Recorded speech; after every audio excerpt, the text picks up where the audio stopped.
Hello, and welcome to Famicast 172, your Famicast for the latter part of April 2020. I'm your host, Danny Bivens, and today I'm joined by James Charlton. Hello, what's up? Hey, howdy. I'm just Hey, reading man. out the comments in the chat here. So then, Perfect. Hey, man, not much. good. And we're also joined by Ty. Oh, What? it's 420, 420, 421. 22. Never mind. Close enough. Yeah. So yeah, we got another exciting show for you today. Ty, it's in a bit of a different recording situation right now. So good luck to him and all of us. So Wanted for a crime. He didn't commit. Send a rescue team. yes. If you can find him. All Yes, right, well- undisclosed location. Well, okay. Let's just go ahead and get started with the new business. And James. So, Would you shit, mind- mega. All right. Yeah, I'm kicking things off. Okay. Well, the Mario Maker 2 stuff, I guess, is that more news stuff or is that new business? I don't know. Well, it could be both, but let's save it to the news. Okay. So the games I've been playing, did I talk about Starlink last time? No, I think you got that between episodes. So yeah. Oh, okay, yeah. Maybe I was just chatting on Discord about that. Yeah, I got Starlink for about 11 squids. It was on sale. I don't know what sale that was. It's always on sale, but like digital sales are never quite as good as the physical sales. I know for physical you can get it for like $2 or whatever in America, but in Japan, I think before when we were allowed out in the sunshine, before the event. You kidding me? People are walking around in the sunshine. Everything's normal here. I don't know where you're at. But like you go to a game store and there's Starlink with like one of the toys attached to the front, and it's literally the equivalent of $120. And then people screenshotting, taking pictures of Best Buy in America, and it's like, I got Starlink and all the toys for $2. And it's like, not in Japan, mate, not in Japan. And then with the digital, digital prices were just flat. They didn't change them, but they have actually been, doing some good prices. And on the British eShop, it went for a good price. So yeah, I snapped it up. I don't even know what version it is. It was the version that was about £80. Mm-hmm. It went down to 11, so that seemed like a good deal to me. And it had Star Fox and everything in it, so I was like, yeah. Let's do this. Yeah, Fox is in the base game and stuff on the Switch version. It's just maybe there was like extra missions that you could get that you had to buy, so maybe that's what's with it. I'll get onto that. Okay. But anyway, so yeah, start the game, and it is fun. It's quite easy to get into, and the flying is good. And I do like how, you start off like in the space battles, and actually I thought the space battles were not as good as the ground-based battles, because like with the space battles, like you got like full, it's like all range mode if you're talking like Star Fox language. But like in Star Fox, like I don't know, you couldn't go like infinitely down or infinitely up. There was like a ceiling and a floor to it. Sure. But with this one, they're a lot wider. Like you can go very high up and very high down. And I did find myself getting a little bit lost in like trying to find people. And and then I found out there's certain maneuvers you can do, like a quick turn and stuff like that. That helped, but I could never quite feel like I was being able to track my enemies and shoot them down. So it was like a little bit frustrating. But then when I get into the ground combat, it's really good. It's almost like like not a first person, like a third person shooter kind of thing, where you can kind of strafe around enemies and shoot them. But you're in your R-wing or whatever. So that's pretty cool.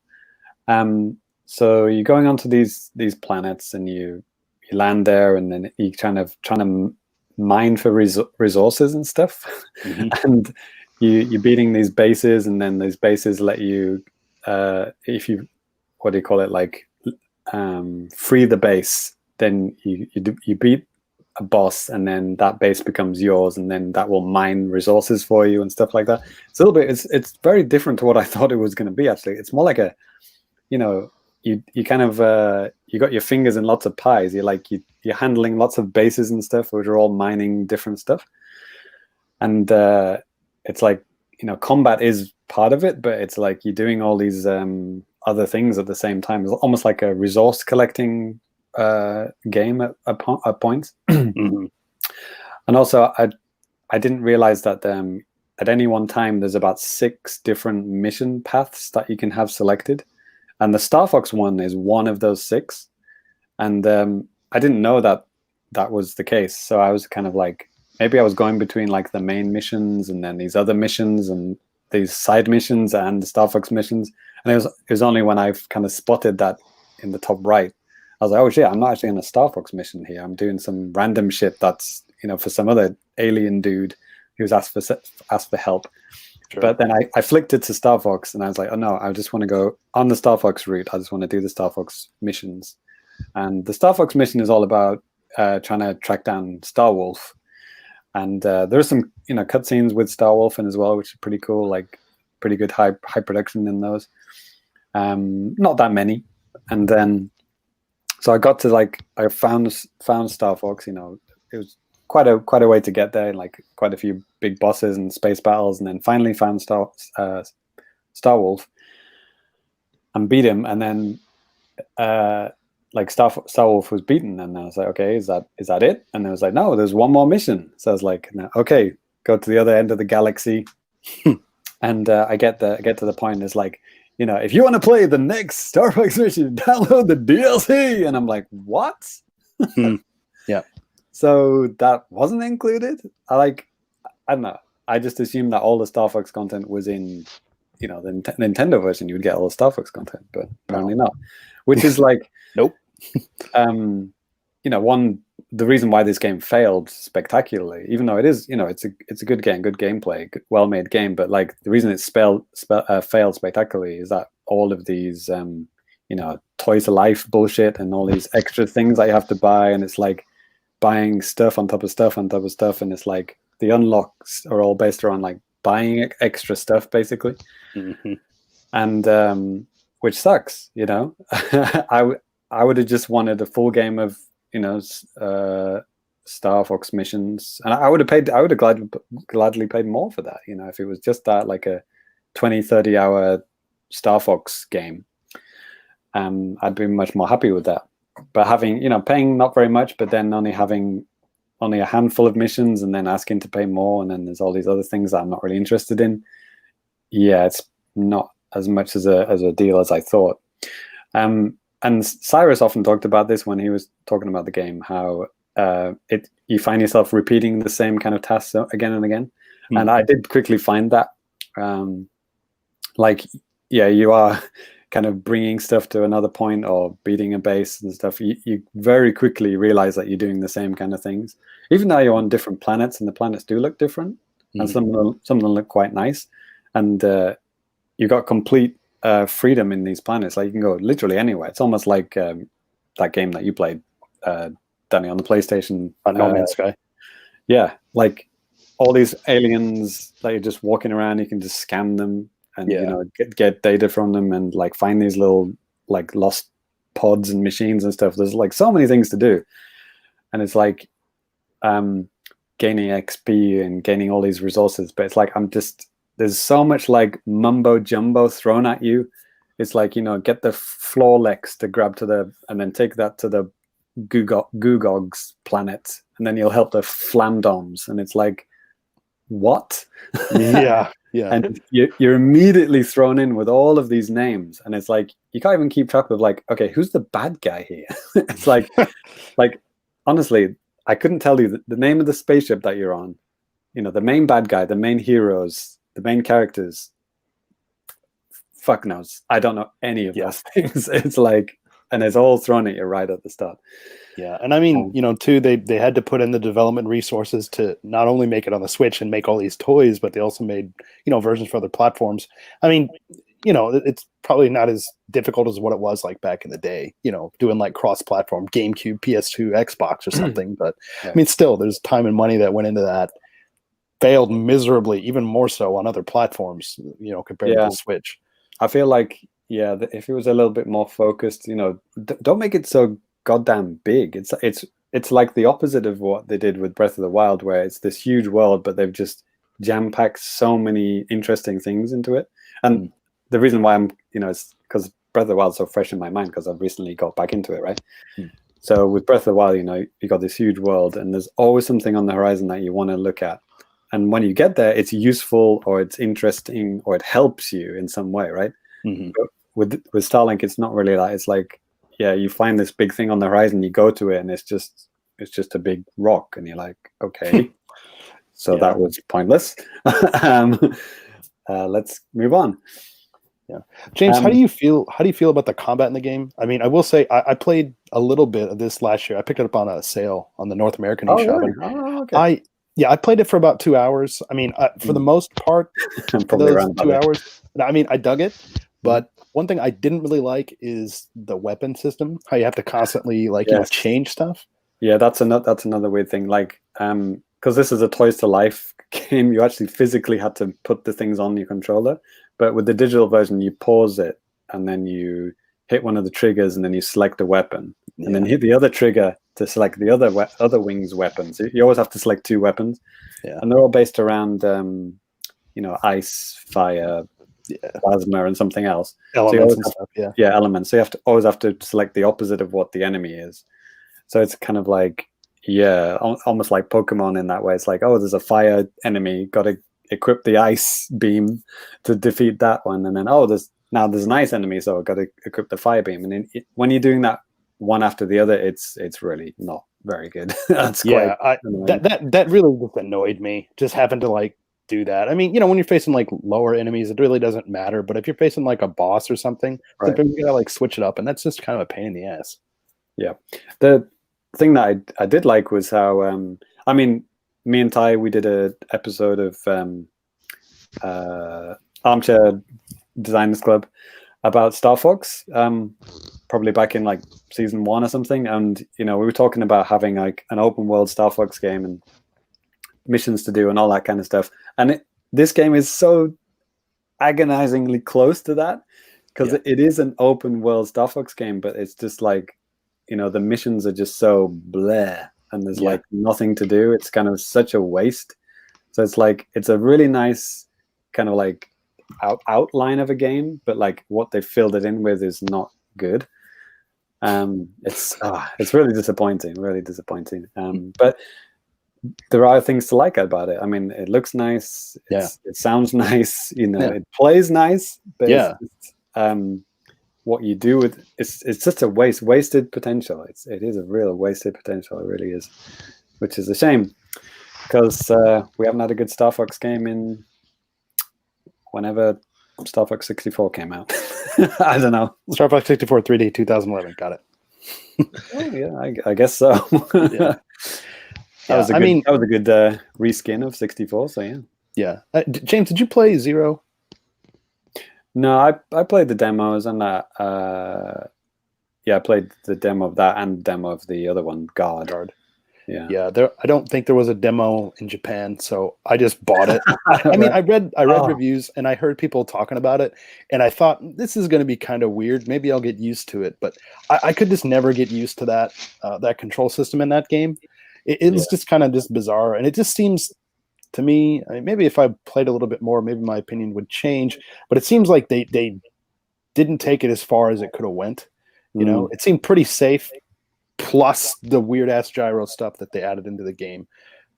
Which Starlink does have a little bit of gyro, and it's not always, but if you zoom in, I think you click one of the sticks in, you zoom in, you can actually do a fine adjust at the end. And that's I can dig that, but having to look at the gamepad, you know what I mean, and move it around. They hide it, by the way. They never tell you that in Starlink. Yeah, that's cool. I only found that out because somebody told me. I think that's the smart and cool way to do it. Think about first-person shooters too. They don't tell you specific. Well, maybe kind of in the first-person shooters on Switch. They don't tell you specifically use the gyro for aiming. No, it's you can use the stick and you could use the gyro to kind of fine-tune it a little bit if you like. Right. And and that's what they do here. Yeah, that's good. So Starlink. I mean, I don't hate it, but I don't like it. Sure. It's kind of Almost. So yeah, Breath of the Wild. I mean, I don't remember what the last thing I told you about Breath of the Wild, but I've been getting into the DLC, and I finally completed the Champions Ballad, which is the story-based DLC, because there were 2 packs. Obviously I got them all at once, so I don't remember which one came first. But like the Champions Ballad is the story-based one where you go through the 4 champions, and they all they give you a little bit more story background of the champions. I haven't talked about this before, right? No, I don't think so, man. Okay. You're good. So when you start off, you have to go back to the where you first start the game, that underground bunker thing. What's it called? That's the Great Resurrection Shrine. Yeah, the Resurrection Shrine. So you go back there, and there's this trident in the ground, and you pull it out, and it's this incredibly powerful weapon which can kill anything with 1 hit. But all of your hearts get taken away. Okay. and your life goes down to a 1/4 heart. Wow. Okay. And even if you eat food, food and you regain health, like 10 hearts, it'll just go back down again. So you can't recover health. So it's 1 hit kill. So you kill enemies with 1 hit, and you get hit, you're dead. Okay. And that includes fall damage. That includes fire. Anything. A stone hitting you, scratching your cheek, you're dead. So you start off, and you have to basically take out like 3 camps of enemies, and you can only save after you've killed 1 camp. So you go there, you take out all these enemies. There's like, I don't know, about 20 enemies, including some bats. Can you imagine killing a flock of geese? It's geese, right? I don't know. Like a flock of geese. That sounds familiar. Yeah, I've never known how that was actually pronounced, because I've only seen it like written, right? Right. I've never seen it written in Japanese either, so I don't know what they. Keys. I think it is keys. Okay. Keys. Kill a flock of those without getting hit once. Even like 1 tiny hit from 1 bat, you're dead. Wind from the wing, you're dead. Yeah, exactly. Literally, not kidding. So do that, and every camp that you kill, like a shrine comes out the ground, like a brand new shrine. And these are the DLC shrines. So you kill the enemies, you unlock a new shrine, and the shrines are really, really good. They've put a lot of effort into these. There's like, the real puzzle ones. They're not like, just kill 10 enemies or kill one of those little guardians or something like that. They're not like that. They're very good, well thought out puzzles, like proper, Zelda puzzle and stuff.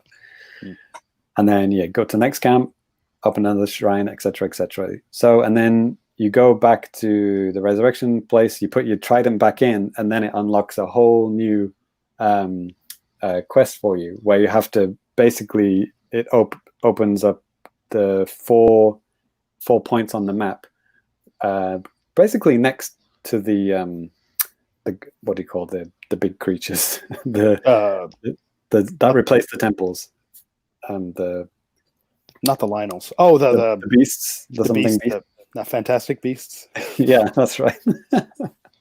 Somebody will probably tell me in the chat in a second.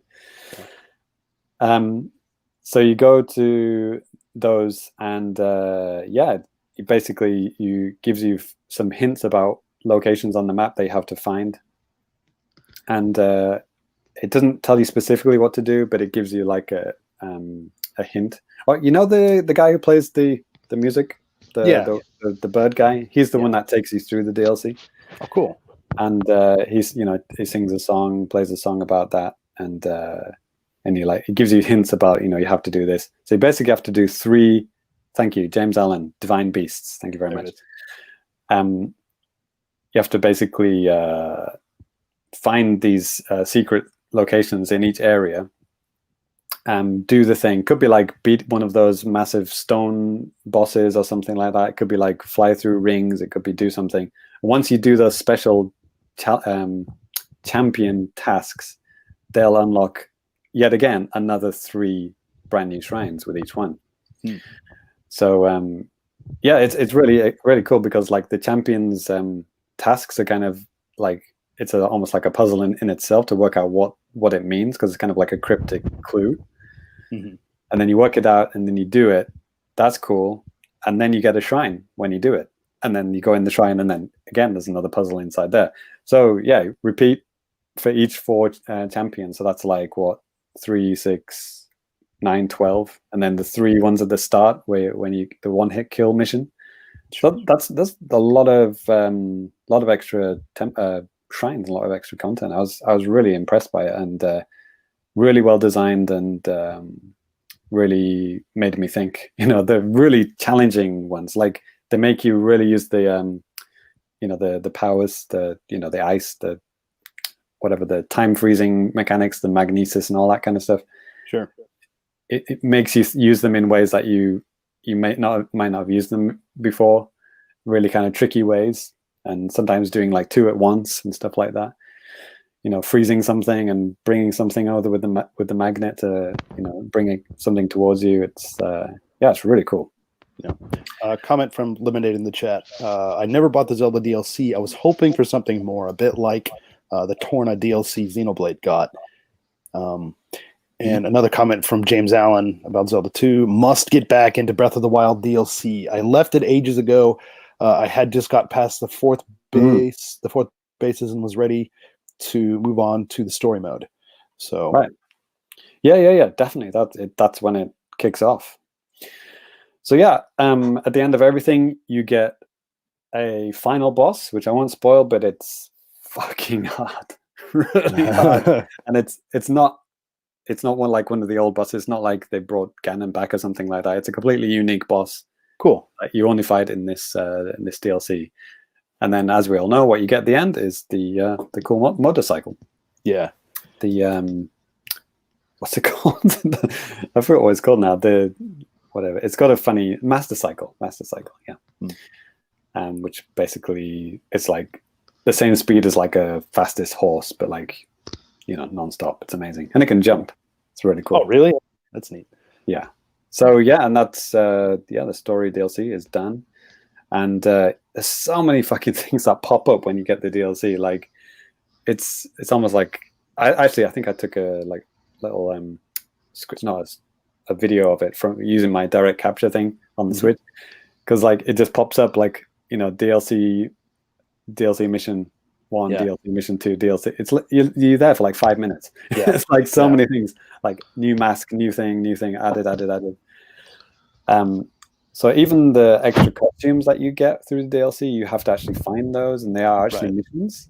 You don't just like get them in your inventory. You have to actually find them and earn them. So, and then on to the other DLC, which is holy shit. This is the Master Trials. This thing is fucking kicking my ass. So this is like, this is real Big Daddy mode. This is like holy shit. So, are you familiar with this, Danny? Kind of. So, you basically go to the where the Master Sword is, and put your Master Sword back into the stone, and then you get transported to another world. All of your stuff is taken away from you. You stood there in your pants, and you have to kill every enemy, and it gets progressively harder. Yeah, I remember just kind of reading about that and stuff, and I don't know, it sounded really tough. It's ridiculous. I mean, the first one, it's like what kills 4 little bokoblins or whatever. When you don't have any weapons, you just have to like use a stick. Then you get their weapons, and then that helps you in the next one. Sure. And then you're fighting you're basically fighting every enemy or every instance, every version of every enemy, and then you're finding stuff in that. You're in a cold environment, and stuff with electricity. It's raining and stuff like that, and if you die, you go right back to the beginning. I think after 6 or 8 of the levels, you go to like a halfway point, and they've got a whole bunch of chests and food and things like all in this tiny little room. There's like a little pond full of fish that you can just easily grab, cook you up some nice cooked fish, and get yourself to full strength. And there's a couple of weapons there, maybe some arrows, and then you go into the next batch. And you're not saving at that point. It's just giving you a chance. It's just giving you a chance to restock. So the best I've done is about 3 levels after that halfway point, and then I die right back to the beginning. Man, And that's pretty rough. That's just the easy one. It's separated into 3 parts. It's like easy, medium, and hard. So if I got to the end of the easy one, then you can save it. Okay. And you don't have to redo that ever again. And then you can go into the medium ones and the hard ones. But holy shit, man. If it's this hard on easy, the easy levels, Jesus Christ. I don't think I'm ever going to do the hard one. I mean, they really throw some shit at you, apparently, you know. You're literally fighting Lionels. Yeah. Oh, things like that. Yeah. Everyone remembers their first Lionel encounter. Yeah. Holy God. Yeah. Yeah. One hit kill. Yeah. Good luck to you, right? So I don't think I'm going to do that. So I've actually just kind of put down the Breath of the Wild again for now. Because I've fully completed the main game, completed the story mode DLC, and I do feel like, hey, I've completed Zelda now. I've completed Breath of the Wild. I've reached the point where I'm like, I can say that now. Sure. I mean, yeah, man. Like, you got through the story stuff. You got through the base game, and as long, I mean, my opinion about obviously, I'm probably a little bit in the minority about things, but I would even say, like, even if you get a game and you feel you get your money's worth, even if that's like an hour's worth of gameplay, like, seriously, it's like, whatever, man. Like, whatever floats your boat. Yeah. I mean, I even did that. Have you done that town thing in Breath of the Wild? Oh yeah, that's really cool. Is it called? That was awesome. Town? Yeah, Tanny Town. Or something like that? Yeah, I got really addicted to that. I remember I was like, "Holy crap, I gotta do this! And because like with the side stuff, you just get kind of carried away, and then before you know it, that's like 4, 5, 6 hours or more that you've been doing that, and it's awesome. Chris in the chat says, "Time to start master mode now." Holy shit! Yeah. Yeah. Ricky in the chat. 40-minute gameplay, Danny. Yep. Wouldn't happen any other way. Ricky Jones. He's back. Yeah, man. I mean, if I'm not doing good in the easy levels of this Master Trials, I don't know if I'm going to do very well in Master Mode, Chris. Nope. Gonna get wrecked. So yeah, the one last game that I got kind of a few weeks back, I may have mentioned a demo that I played a while back, but it's a Jet Cave Adventure. Oh yeah, it's basically Donkey Kong Country Returns. Without Donkey Kong, right? Without Donkey Kong, yeah. It's like the Wii U, Tropical Freeze. That kind of gameplay, that kind of what do you call it? The jumping style or the platforming style, the weight of that kind of game. So the characters are a little bit heavier, a little bit chunkier, and it's spelled really weird, and it's got a terrible name, Jet Cave. Cave is spelled with a K. It's like the worst game name ever. That just puts people off, and it's like a goofy picture of a caveman on the front. But this is really good, and it's like it's really good because I wanted to. I mean, I've played Tropical Freeze. I love the shit out of Tropical Freeze, and that's a beautiful game. But I don't replay games. I don't rebuy games. And even though the Switch version does have a little bit of extra content and funky mode, I'm not going to spend 50 bones, 60 bones on that just to do that again. Let me ask you a similar question. Do you ever rewatch movies?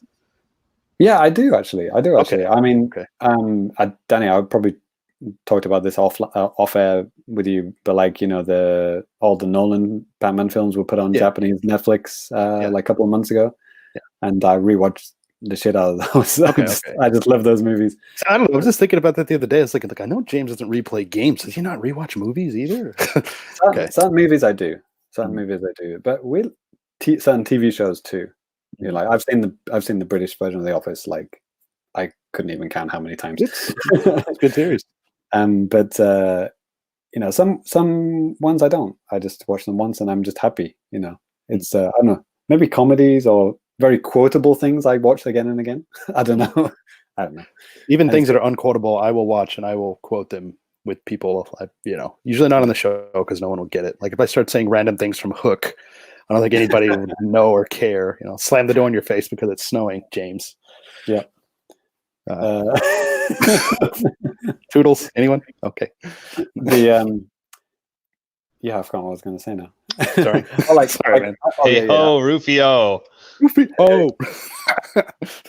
Like I don't. I'm a huge James Bond fan, but I don't rewatch all the James Bond movies. But GoldenEye, I do because I love quoting the shit out of that movie. You know, maybe it's I've only seen that one like once. I think maybe once or twice. Yeah. Oh, man. I've never owned it.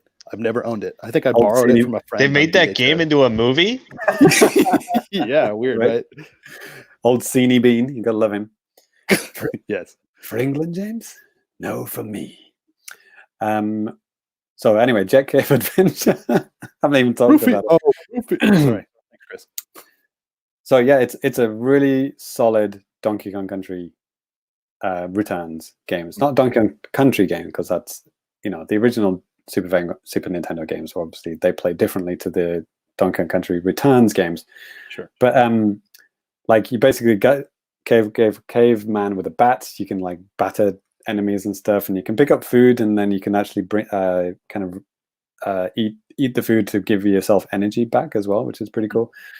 So you don't have Diddy to kind of back you up. Instead, you just kind of eat food to bring your health back, kind of thing.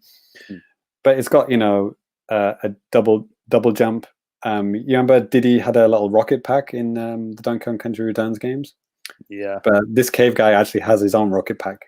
Okay. Like I said, the story and the look, the name and the story is completely goofy and very off-putting. It's like a caveman finds an alien rocket pack, like an alien crash lands in, you know, caveman time. Ancient astronaut theorists believe. Yeah, right. Based on true history that we learned from the History Channel. Only explanation, James. And then he's got this little jetpack he can kind of boost and stuff. But you know, it's got like, you know, vine swinging and all this kind of like bopping on enemies and stuff. It's pure Donkey Kong, and but the level design is really good. The feeling, I would say for like this is like a $12 game, $10-12 game. Okay, that's a fair price. And you know, usually when it's like an indie platformer for like $10-12, it's not gonna have that polish, right? It's not gonna have that kind of platforming kind of polish that you need. That's gonna make it enjoyable, right? Because there's nothing worse than a platformer that feels shitty to control. Like it's floaty. The guy doesn't stop on a dime. You fall off stuff. You die. You're like, fuck. It's like you're dying because it's not your fault. It's because the shitty controls or the ice climbers or something. Yeah, the shitty physics or something like this. But this game fucking nails it, man. It nails it. Indie studio, cheap game, plays really well. I know it looks goofy and it looks stupid, but please don't let that put you off. It is a really solid game, and I'm really enjoying it. And you know, you can collect stuff and unlock stuff. It's completely optional. Like you can collect these kind of golden statues, which kind of like, I don't know, in the Donkey Kong Country games, it would be like the hero coins or whatever, some kind of secret thing that you have to find, but you don't have to. And you can upgrade your health and your kind of backpack booster as well, if you want to. You can kind of collect these, you know, like equivalent of bananas in the level, and then use those to kind of cash them in and upgrade yourself. But all the levels are completely beatable without any of those upgrades. You know, that's just kind of like, you can do that if you want to make it easier for yourself, but you don't have to. Sure. Which I appreciate that. You know, you can make it as harder or as easy as you like. And it does have a lot of content. There's a lot of levels to it. And the bosses are fucking hard, which reminds me of Tropical Freeze. Because you read any review about Tropical Freeze and it's just like game reviewers losing their shit about how hard the bosses are. Not quite as hard as Tropical Freeze, but they, you know, sounds like hard. A bunch of scrub quotes to me. Yeah. I think I forwarded that to you, Ty. I was like, you want some scrub quotes? Just read reviews of Tropical Freeze. Yeah. So yeah, that's my little game that I've been playing. You know, between, you know, other stuff. You know, I always like to have one little indie game to kind of chip away at while I'm playing, like, you know, a big game. You know, sure. I go to like a little indie game now and then. I'm still playing Fast RMX and I finished The Tourist. Oh, okay. I don't know if I mentioned that last time. You know, it's not very long. Tourist is like 4 or 5 hours or something like that. Yeah. All right then. Next. Yep. Just a quick comment from Lemonade. He stopped playing Tropical Freeze because of the bosses. Yeah. Lemonade ties here. Don't say that. Yeah.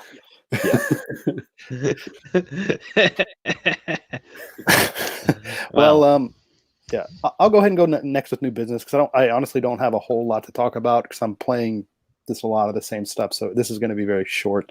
I mean, obviously it's me, so I'm playing more baseball. Like I have played like 70 hours of RBI baseball since like it came out.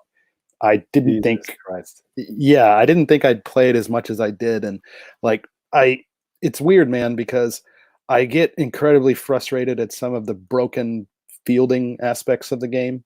And like to the point where I was like, man, I'm gonna make a fucking video about this. And like I had the audio recorded and everything, but then I didn't have specific enough video to like kind of like prove what I was talking about. So I was like, you know what? And it was also pretty negative, and I was like, okay, I'll just kind of just like throw that in the trash and then just keep going away.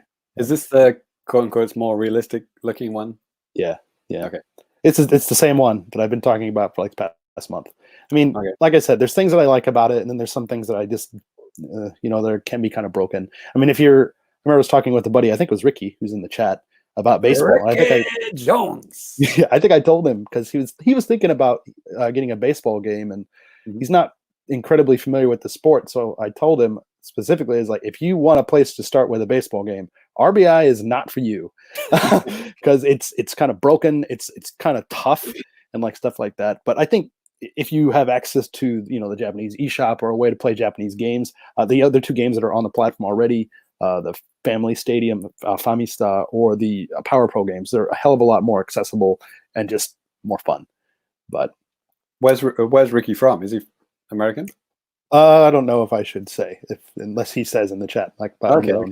But well, is it not familiar with the rules of baseball? Yeah, so you could probably count on join the queue, mate. Yeah, right. But yeah, so yeah, of course I'm playing baseball. I'm playing brain training about every day, stuff like that. Then one thing actually I ordered today on Amazon because I was thinking, man, people are talking about this. This sounds awesome. I've been actually kind of thinking and looking forward to this game for a long time, and that's Final Fantasy VII Remake. So I plopped down the 8,000 yen for the physical version of the game. Wow. Which was at a generous discount because the retail price is 9,800, so about $100. So wow. It's insane. That is fucking insane, man. But so how did you get it without leaving the house? Amazon.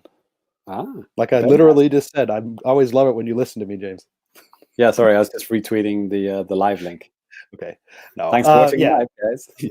No, just Amazon, and but a lot of people are saying good things about this, and I mean, I've always been a fan of Final Fantasy VII. It's basically between this and Final Fantasy IX, they're the only ones I've ever beaten. Yeah. Wow. But this game does look amazing. Like, yeah. The screenshots of videos I've seen.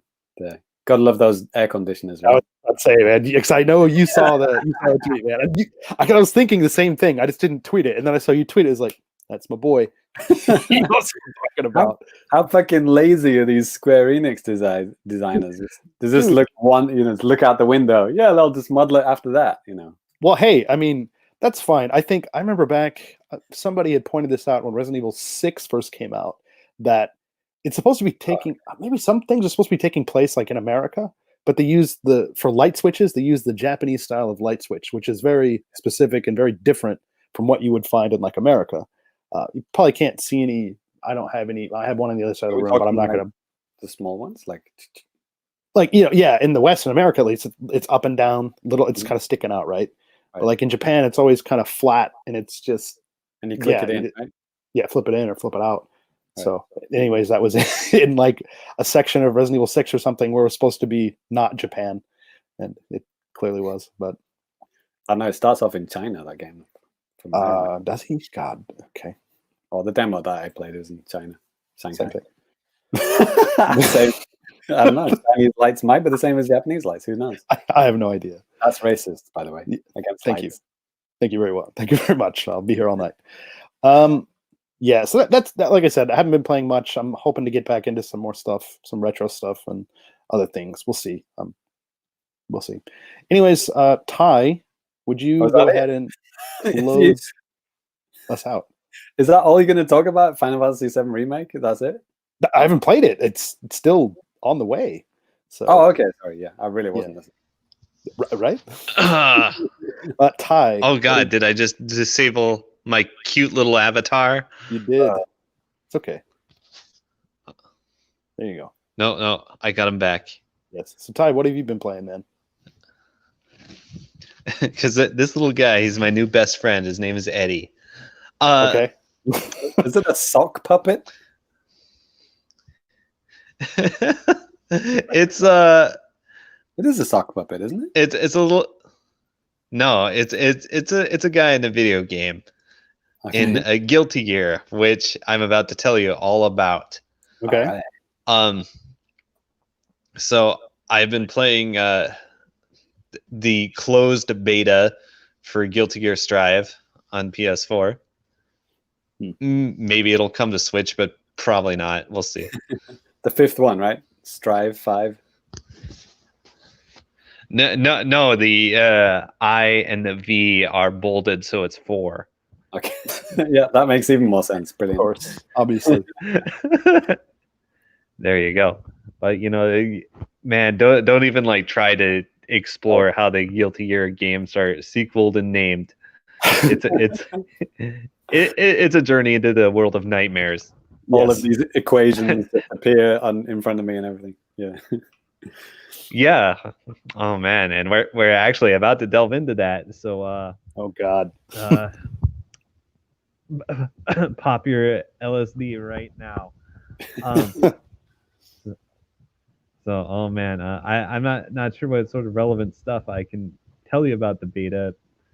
It was sort of functional. It was extremely pretty. Had the worst lobby system ever. Wow. Which was what they showed as an April Fool's joke, and they actually used it. Wow. Right. I'm hoping and assuming it's just a placeholder. Because, man, everybody hated it so much. So much. So the game, it seems a little simplified, kind of high damage. Is fast-paced and brutal, and very pretty, very radical soundtrack, as always. A lot of beloved returning characters. Sock puppets you know included. me, I love Faust. I love the sock puppets. And man, it's funny you mentioned puppets because there was a nice little survey at the end. They give you a SurveyMonkey link with a code, and you could give them all the feedback you could possibly imagine about Guilty Gear. And what sort of Guilty Gear spin-offs do you want to see? I'm like, let's see, visual novels. I want to see another puppet show. Okay, because all right, somewhere on YouTube there's like an hour-long promotional puppet show for Blaze Blue, which is the other fighting game these guys do. The hell? I'm not kidding. I believe you. Right there. There's a video up there. Some wise guy titled it, "We didn't have enough money for CG trailers, so we made this instead." It's so funny and surreal. So yeah, it plays well enough, I guess. Not sure what else to tell you. Okay. Maybe it's a little too early for a beta, if you ask me, but maybe it's more like an alpha. Yeah. So what else? I did actually replay Metal Gear Solid 2. I forgot about that until just now. Okay. Because that game takes place in April. Oh, wow. Okay. Yes. Your in-game girlfriend will nag you about it all the time. I think Ty's wrestling with his phone here. Am I? Oh, there he is. Maybe. I take your phone from out of your sweater. It sounded like you had your phone under your sweater and you were talking like this. Okay, maybe I wasn't close enough to the mic. Okay. Yes, I'm like literally holding my phone up to my mouth. Okay. Now so where was it? Oh yeah, so Metal Gear Solid 2 is an incredibly brilliant game that predicted the current state of the world. It was basically a video game about how Google is going to buy and own all of us, and it predicted it in 2001. So there's that.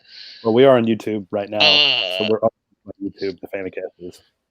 Yeah, that's right. That's right. They control all the information. It's kind of fucked up to think about. And also, you can in that game you can slip in bird poop and die. just like real life, literally. Oh right, yeah, out on the deck of the hangar thing, right? Remember that? Right, the big shell. The big shell, yeah. The world's biggest, orangest skate park. Right. Quite easy for vampires to run up the side of, though. Oh yeah, man, there's a lot of surreal stuff in that game. Yeah. Is it? Right, let's see. So Vamp? I can't remember that guy's name. Yeah, it was Vamp, and he was voiced by Phil Lamar, who you may know as Samurai Jack, or the guy on the subway in the Spider-Man movie, or Hermes on Futurama. Okay. Or the guy that gets shot in the face in that one movie. Oh, that one. Gotcha. Love that guy. Yeah. You're talking about Pulp Fiction? Oh man, yes, I am. Oh well. Okay. Right, he's the guy that gets shot in the face by John Travolta, I believe. Yeah, that total accident, right? What was it? Yeah, so he's been around. Look him up. He's an amazing cartoon voice actor. Let's see. So yeah, play Metal Gear Solid 2. You can play it in HD. Yeah. I don't know if it's actually out on any Nintendo platforms, is it? No, it's not. They've only Metal Gear Solid, this Twin Snakes and then 3 were the only ones available on Nintendo platforms of that, PlayStation series stuff. Yeah. Seems kind of a gap, yeah. Yeah, kind of. Yeah, 1 and 3 are the only 2. Oh no. There's the Game Boy one, right? What's it called? Oh yeah. Well, that's canon. That's canon, by the way. Okay. They reference it in Metal Gear Solid 2. It's kind of amazing. Wow. Yep. Okay. Yep. I stand corrected. Is it called Ghost Babel? I think that's something like that. Maybe. I have it. Yeah, that sounds familiar.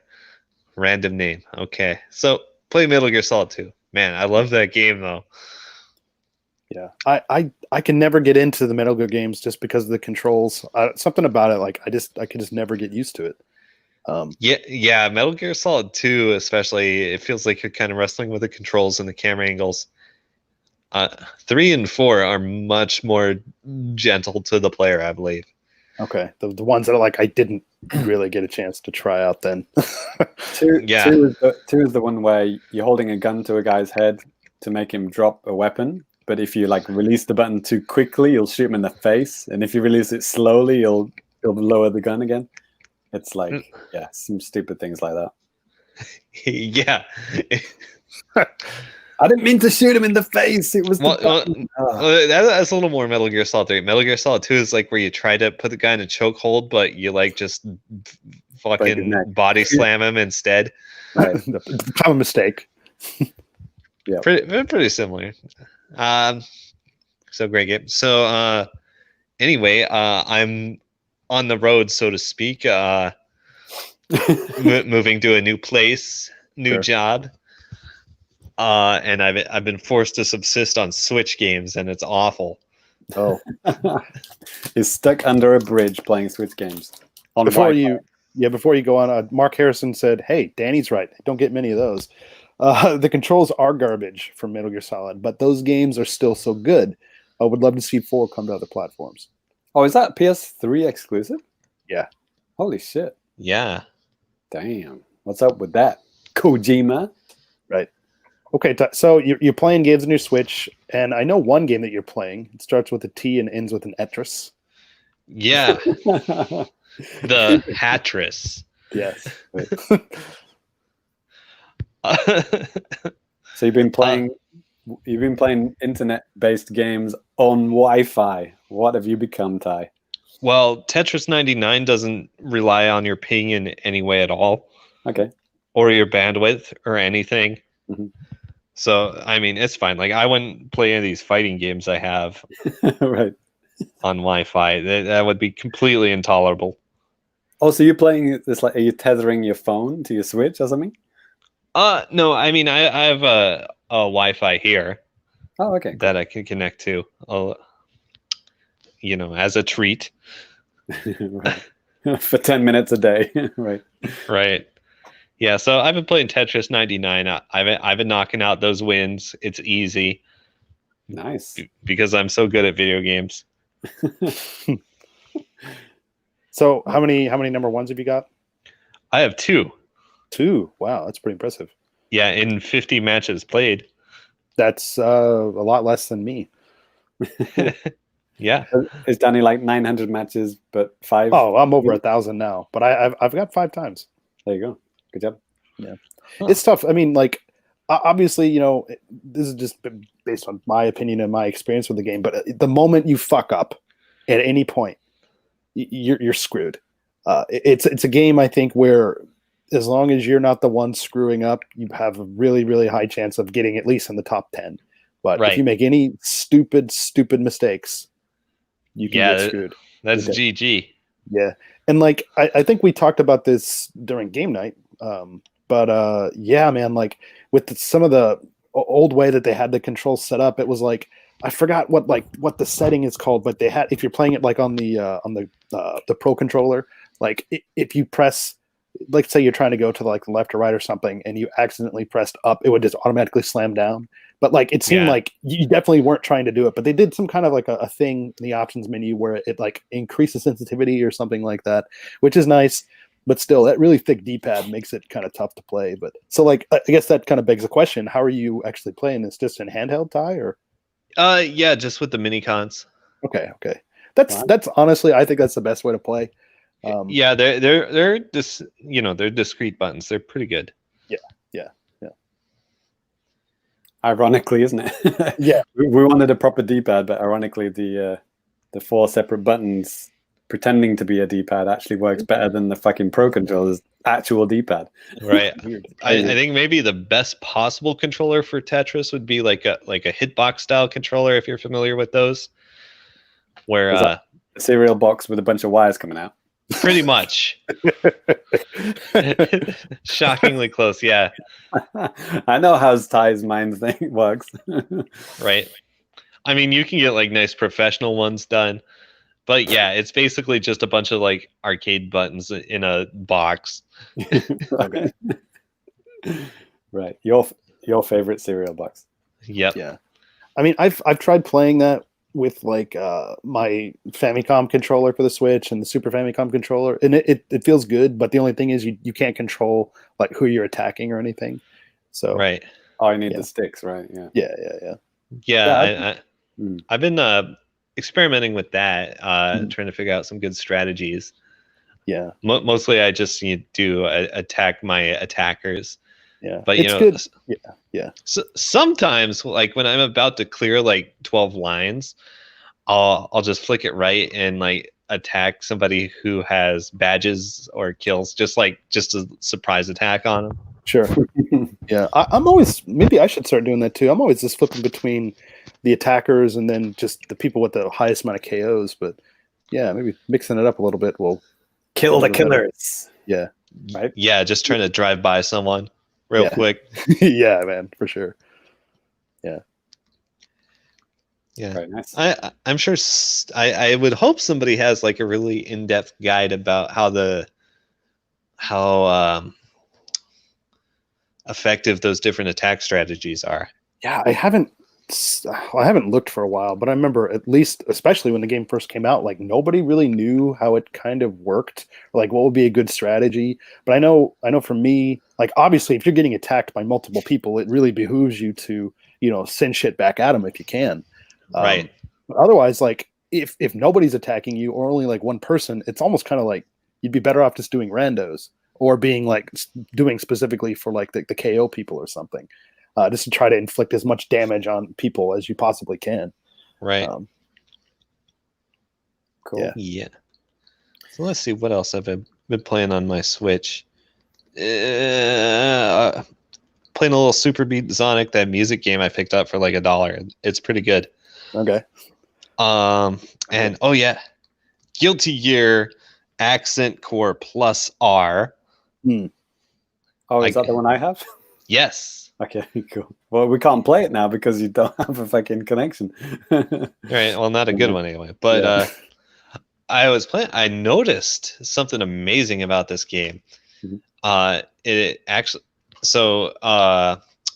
Guilty Gear XX #reload. Stop it, please stop it. You're killing me. which came out a little while before this version. In Korea, it had a special brand new soundtrack in it, and I don't think that has been in a game outside of Korea until now. They have included it on this version of Accent Core Plus R, as a treat. Okay. It's really nice. It's very cool. It's got a bit of a different flavor than the regular Guilty Gear song. So, James, you might want to surf through that soundtrack. It's pretty good. Don't they have like a sound test like on the actual main menu, like the front page? That was crazy. I've never seen that before.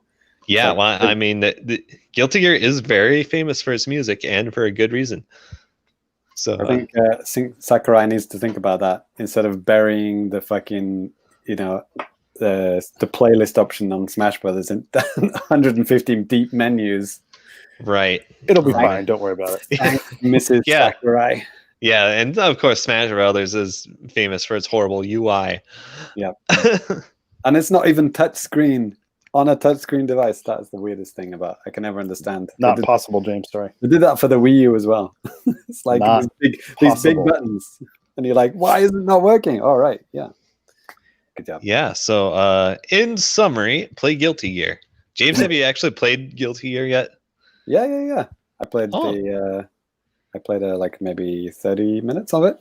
I played like an arcade game, and I tried mom mode to see what that was. Man, mom mode is weird. Didn't really understand what was going on, but yeah. Yeah, and there's an interesting little story mode in it too. It's kind of farther back on the main menu. There's a lot of stuff on the main menu here, but it's kind of neat. Like it's like an arcade mode, but it has branching paths based on like what you do in the match. And like some of the secret endings and stuff make you do some really obscure stuff. So it's kind of weird. Like you can play a character story mode a couple times. It'll probably go differently, depending. I was doing all right with this girl with a big like hook or big anchor or something like that. I like hook. May. Okay, yeah. I was just going for the cute girls at first, but she turned out to be pretty good. Yeah, she's in the new Guilty Gear. She was in the beta. Cool. And she's cuter than ever. Cuter than Rufio. Okay, so Guilty Gear has these instant kill moves, right? You basically take a gamble. You switch into your instant kill mode, which burns like all your meter, and once that's gone, it starts taking down your life, and you get one chance to try to instant kill someone with a slow ass move. Wow. And if you do it, it does this whole animation, and it says like destroyed in like these really brutal letters. Right. Except if you do it with May, it says destroyed in these cute little puffy letters with a little adorable dolphin next to it. Wow. Is that like the biggest insult? Maybe. Yeah. Maybe. And they kept the instant kill animations when the game went 3D as well, and they're pretty amazing. Nice. Are you literally killing them? They're incredibly clownish. It seems like. Oh wow, okay. But some of it is just way too goofy. It's not Mortal Kombat 11 style. No, actually, in Guilty Gear Zerd, the Faust does like a facial reconstruction surgery on him, and it's amazing. Wow. It's funny as hell. This game has some funny stuff in it. Play Guilty Gear. Cool. All right, then learn me the ropes sometime. Yeah, we will try it online. We'll see if it has some serviceable net code. Cool. I mean, I doubt it, but it will be better than Smash Brothers at least. Shots fired. Nobody cares. Yeah, it's probably true. It's 100% true. Oh, dude, I'm not going to defend that. Anyways, thanks, Ty, for that. I think we should go ahead and move on to now playing at the Famicast.com. Hell yeah. So now playing at the Famicast.com, we got lots of stuff going on our website, lots of stuff going on right here on YouTube, lots of stuff we've been doing for our patrons and stuff like that, and we want to tell you guys all about it. So first to kick things off, James, would you mind... Actually, no, sorry, Ty. Would you mind kicking things off? Sorry. What an asshole. Did pull the fast one. Ty, we did something this past weekend. Can you tell us about it? Rip in peace. Okay. No. Okay. He's still there. Yeah, I moved my phone over to a slightly different part of the room, and it just kind of dropped out. Oh, okay. It's like, wow, okay. I guess he really doesn't want to tell us. Well, I can't really see the document right now, but oh god, what did we do? We had the game night. Yeah, that's right. We played some video games with our patrons, and I just saw a really pleasant tweet about how fun and cool it was. Yeah, we were, or the game night. I can't decipher that. Yes. Yeah. Yes, it was cool and it was cool and fun, except for that Thai guy. He's a huge asshole. Yeah, there was that. And there was some also drunk asshole there, James. Jesus. Right. Yeah, calm down.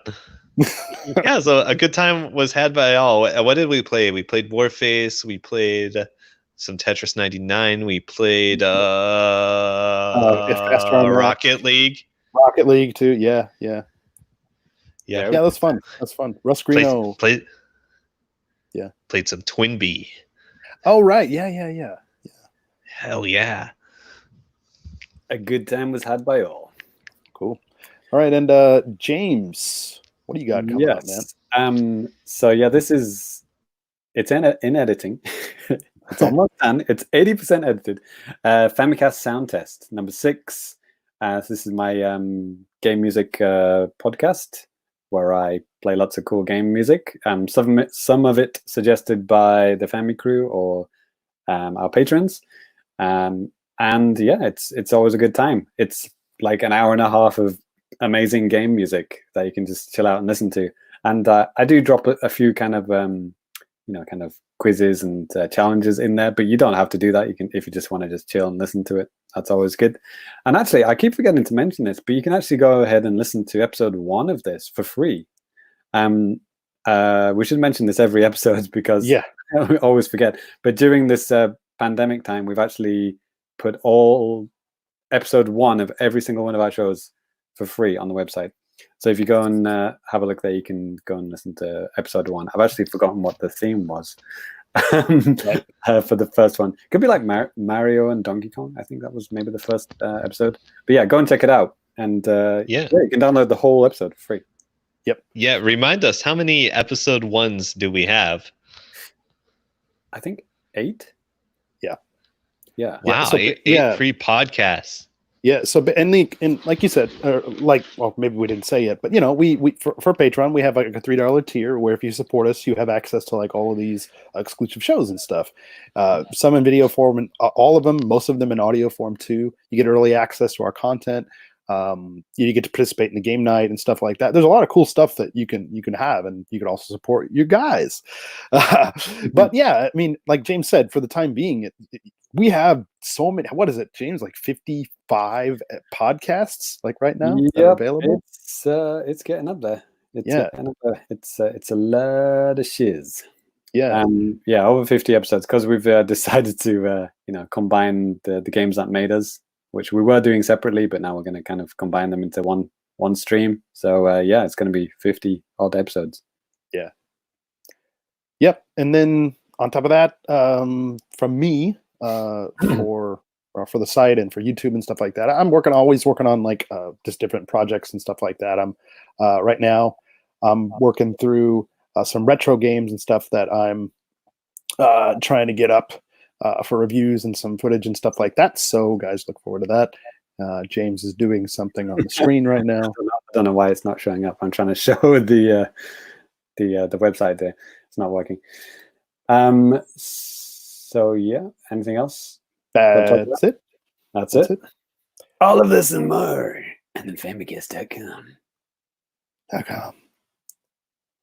All right, James, I think you know what time it is. Japanese boys. Let's do it. That's right. It's time for the Japanese. This is the time of the show where we're going to talk about all the latest and greatest stuff happening in the world of video games, happening in the world of Nintendo and Japan, if possible. And this time, my God, there's a lot of stuff going on just in the news in general. Some stuff that's Japan exclusive. And but I think for this first little bit of news here, James, this thing is something that was right up your alley. And I know something that you it was released like basically 24 hours later, right? And what is this? Super Mario Maker 2. It got the 3.0 update, and Nintendo calling it the final update. And it went live today. And that's pretty much all I've been doing today is playing Super Mario Maker 2. So, Danny, you got a whole bunch of screenshots and stuff to show? I was trying to get some stuff. Yeah, I streamed maybe like an hour of me kind of going through all the new stuff. Yeah. Is it working, by the way, Danny? I'm getting a green screen on my side. It's working. Damn it. I thought it was going to be bigger pictures, but sorry about that, guys. Kind of a small pictures, but it still have some. Okay. So what picture are we looking at, Danny? So right now you can see the old Goomba getting picked up by Mario. The Goomba getting picked up by Mario. That's not a new option. That's not a new feature. Okay. I don't know what you want me to say, man. Hold on. I'm just gonna have a look at my video that I took to remind me of what I did. I'm not going to show this video, but so what do we got here? Well, of course, the big one, the one that's going to shut up all those whiners, is the Super Mario Brothers 2, aka USA. Goomba getting picked up by Mario. I don't know what the hell it is, but the Doki Doki Panic game is finally in Super Mario Maker 2. Because you can pick up enemies, James. Yes, that's what I'm saying. Okay. No, seriously, I cannot see the screen. I know, I know, but like, you not understand the words I'm saying? I mean, yes. Okay. All I can see is a green thing. Actually, yeah, Danny, you just talk about that. I'll be back in a sec. Okay. So, I mean, yeah, tons and tons of stuff have, come to this. You got the addition of the new the Mario Brothers 2 / Super Mario Brothers USA, like mushroom that you can transform Mario so he looks like that. Here you can, pick up enemies, you can throw them, you can ride on enemies and stuff too, which is pretty cool. So yeah, I was kind of watching James' stream about this too, and it doesn't seem, at least the little bit that I was watching, that there wasn't a whole lot of people that had made stages like this just yet. But yeah, still a really cool addition. But like, I think a lot of people are kind of a little bit kind of disappointed that, in the new Super Mario Maker 2, you have a section for the it says for other styles, and right now it's just Super Mario 3D World. Like, you would think because styles with an S that would have some other things, and I don't know, some people were kind of upset that this isn't truly like, Super Mario Brothers 2, but I guess you kind of just get what you can with this. So still a pretty cool addition here. in the video, they also went ahead and started talking about how you could also now use the frog suit in the game as well. I don't know about you guys out there, but that's always been one of my favorites in Mario 3. Kind of useless and weird outside of the water, although I do like to always kind of, give it a shot. But yeah, in the water, it's completely boss, and yeah, you have a whole hell of a lot better control over swimming and stuff like that. Yeah, and then there's just a bunch of other different power-ups that they had here too, like from Super Mario World. They had like these little balloon power-up things that you can use, and it seems a little bit more functional than what it was in the original Super Mario World and stuff. But yeah, here you go. It looks like you can kind of like propel yourself a little bit more, But are we talking about the P Mario? yeah, the little fat one that came from Super Mario World. Yeah, the P balloon is that it works a little bit different how it used to work in the original game. You can actually just literally fly anywhere. It's kind of that's amazing. cool. Because in the old one, it's just you just float up and just kind of hope you can get to where you're going or something, But that's kind of also maybe not that fun. It's used in a very specific way to make a level more difficult. Sure. But this is way more fun. Yeah, and exactly. It never runs out. You can just fly around as much as you want until you get hit. Mm-hmm. So yeah, that's super cool. All right then. You talked about the Mario Brothers 2 picking up Mario's chip. Yeah, it changes the music and stuff as well. Okay, cool. Did you get to play any of these? Because I was watching some of your stream, James, and I was like watching a lot of like new Super Mario Brothers levels with some. I didn't see this in your stream. Well, the first part of the stream, I was actually making stuff using the new tools. Okay, I was watching you play through like some other people's worlds and stuff. Is when I caught that was right at the end. Okay. Yeah. But hopefully this shuts up the whiners, because people have been whining for it. I want a new Super Mario Brothers 2 theme. Like, first of all, nobody wants that, and now you've got it. It's not a full theme, but like, I don't think that game deserves a whole theme to itself. And it's part of the Super Mario Brothers 1 theme. Yeah, we've talked about this before, but they would have had to change a lot more stuff in the game to basically make it so it's just a theme, I think, too. Yeah, exactly. So it works a lot way. I'm good with this. I mean, they've got the Super Mario Land Mario. Yeah. In there with the Powerball and everything. And I'm fine with that. I love Super Mario Land, and I was fine with just having that skin and that power. And the music changing, that's good enough for me. And hopefully people will be happy with that. Sure.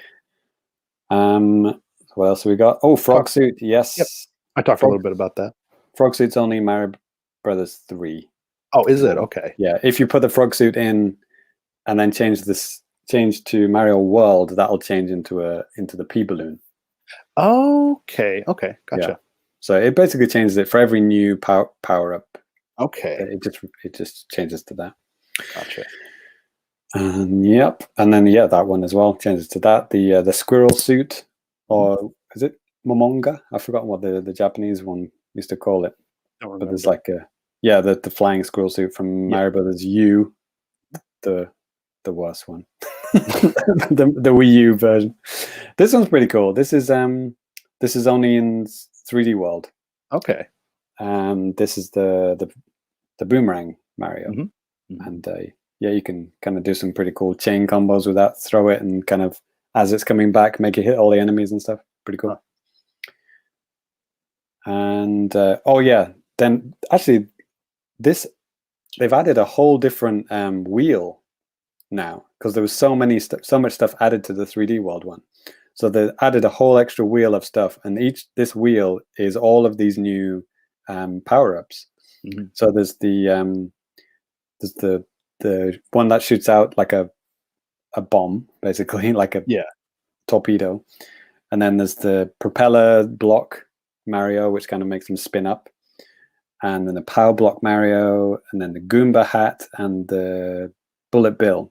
I think the Bullet Bill is probably the best one, because you can actually, when you jump, you hit run in the air, and it'll kind of just boost across the air. And you can let go and then change direction and boost the other way, and let go, change direction, go the other way. It has a limit though. I think it's maybe about 10 seconds. Okay. But you can do a lot of things like that. So you could do some really, tricky stuff, like, going through spikes and stuff like that, having to time it. And this one's pretty cool. These have all been in Mario games before. These are not anything new. They've just taken them from I think they're mostly from 3D Land and 3D World. Mm-hmm. Yeah, I'm not sure about the Power Block one. That may be totally new. Yeah, I don't remember playing that anywhere, but it's kind of neat. Yeah, if you hit it on a block, then it can cause the explosion and cause chain reactions and stuff. What else we got? Oh yeah, Goomba, Mario. It's just a hat that he wears basically, and Goombas will not attack you. Yeah, some of those were hats. Some of those are actual power-ups. Like the Boomerang Mario is a power-up, but the other, like the Goomba one is just a hat that when you get hit, it knocks it off, and then you reveal. You can be, for example, you could be a Boomerang Mario with a Goomba hat on. Yeah, it doesn't replace your current power suit. Oh wow, that's cool. Okay. Yeah. Ooh. Oh yeah, Koopa Kids. I can't believe they did this. This is amazing. So yeah, and this is for every single skin except 3D World, because 3D World didn't have the Koopa Kids. Okay. Or did it? Can't remember. But anyway, this is on all of them, and they're all individual as well. Like they added a whole extra wheel to the item wheel of all the Koopa Kids. And that's cool. In my video, in my stream, you can see I go like Mario. I mean, these didn't exist in Mario Brothers 1, right? Yeah, they have Mario 1 versions. But in this they do. Because the Koopa Kids started in 3, right? Yeah, that's right. Yeah. So they've got 3 as they look in 3. And then World, they were in World as well. Yeah. All right. And they were in New Super Mario Brothers. But yeah, they've actually made a whole set just for the Mario Brothers 1. It's amazing. Yeah. Yeah. Very cool. And they all have different abilities and stuff. They fire different stuff or make things and throw at you, or behave slightly differently, which is pretty cool. Yeah, baby. Yep. Nice. Ludwig. Nice. Beautiful. So you can only have one of each on at the screen at once. So you can't have 8 Mortons. Okay. So you can technically, like if you're looking at the video version right now, you can see a screenshot. It's New Super Mario Brothers, and it's like all of them there. So you could do this. You could do this, but you can't have all of them the same. Yeah, you can have one of each. Okay, cool. You can have all 7 Koopa Kids and Bowser and Baby Bowser. Wow. Okay. And have we got Mecha Koopas as well? Oh, I don't think I just remember that one. Yeah, Mecha Koopas from Mario World. Yeah. Which, spoilers, it's how you defeat Bowser in Super Mario World. Yeah, they look as they do in Mario World, but they've gone ahead and made Mario Brothers 3, Mario Brothers 1, and New Super Mario Brothers versions of them as well. So yeah, they. I mean, some of the skins you can't actually pick them up, right? Because you can't pick up stuff in Mario 1, right. For example. Right. So they just kind of bounce when you hit them. They just kind of bounce away from you. Yeah, I saw that in your stream how that was kind of happening. Well, you were in like pretty tight quarters too. So you can't kill them. You can't kill them, right? Yeah. You can either just pick them up and throw them at stuff, or you should be able to like bounce them into each other, and that should kill them. Yeah, that's also a possibility. Yeah. Keep going, Danny. Yep. What do we got? Oh shit! Are we already onto the world map? I'm sure there's more. Basically, like I have here for the screenshots. It's pretty sequential with what was showing up on the video. Oh, okay. Intent released. Pretty sequential. Okay, so we're gonna go into bouncy platforms and stuff as well later. Maybe not.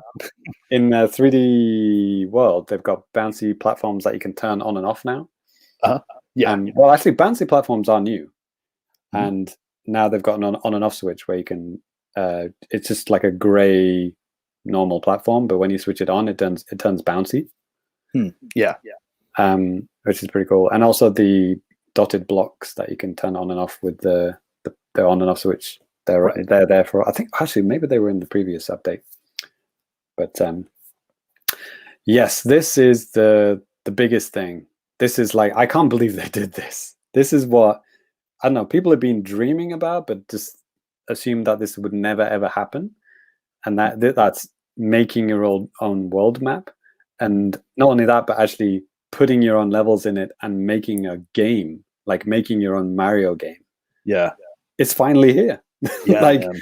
I remember like when Mario Maker 1 came out, like, I listened to a whole bunch of podcasts, multi-format podcasts, and a lot of the whiners were saying like, oh, I thought it was going to be like you could make your own levels and then put them all together into a package and send to your friends, but you can't. This game is fucking trash.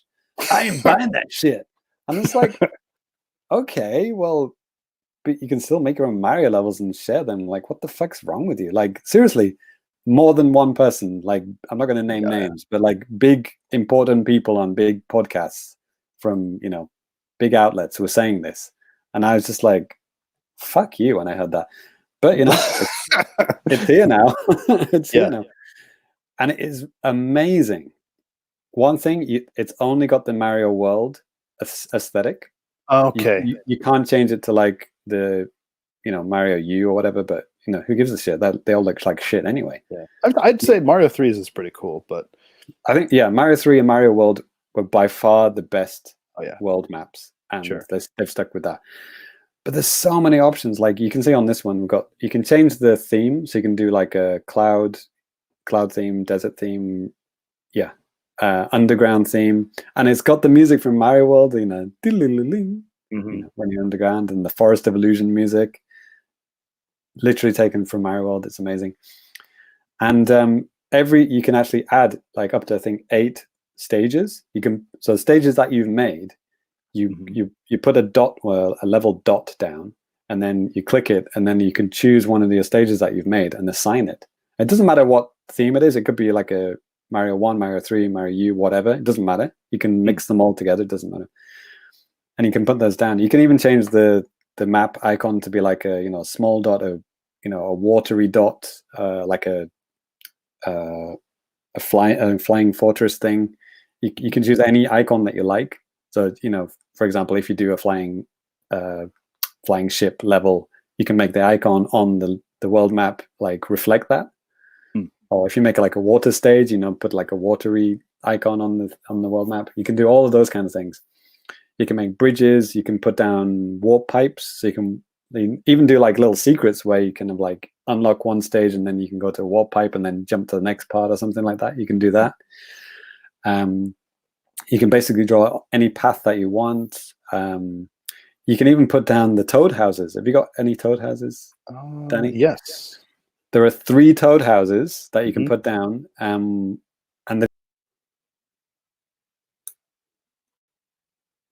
Okay, well, we lost James there. 3 toad houses. Got it. Rest in peace. Right. Oh, right. So you can do the little gambling thing and get the items, right? I know for sure that you can do the 3, the match 3 type or of thing. Not. Which I've always kind of dug. Okay. Like, I don't remember what else they said like in that with the toad houses. And then too, I haven't actually had a chance to play. But yeah, I mean, Ty, being kind of like the Famicast curmudgeon, like, what do you think about like these updates and stuff to Mario Maker 2?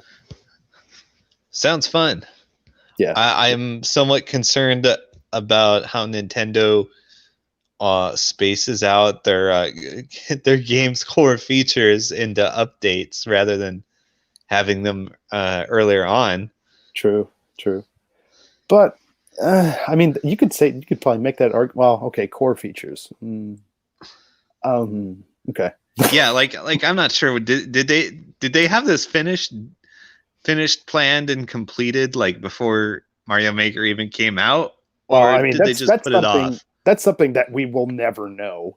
You know what I mean? Like, I don't think there's any way in hell we could ever even know that. If it was completed, they sure as hell didn't tell the public, obviously. But yeah, anyway. We're kind of just moving on a little bit with the Mario Maker 2 while James is kind of working his way back here. I mean, you could obviously share. Sorry about James, that. You're back. Okay. Speak of the devil, and you will hear the flap of his wings. Yes. Chrome is not behaving today. Okay.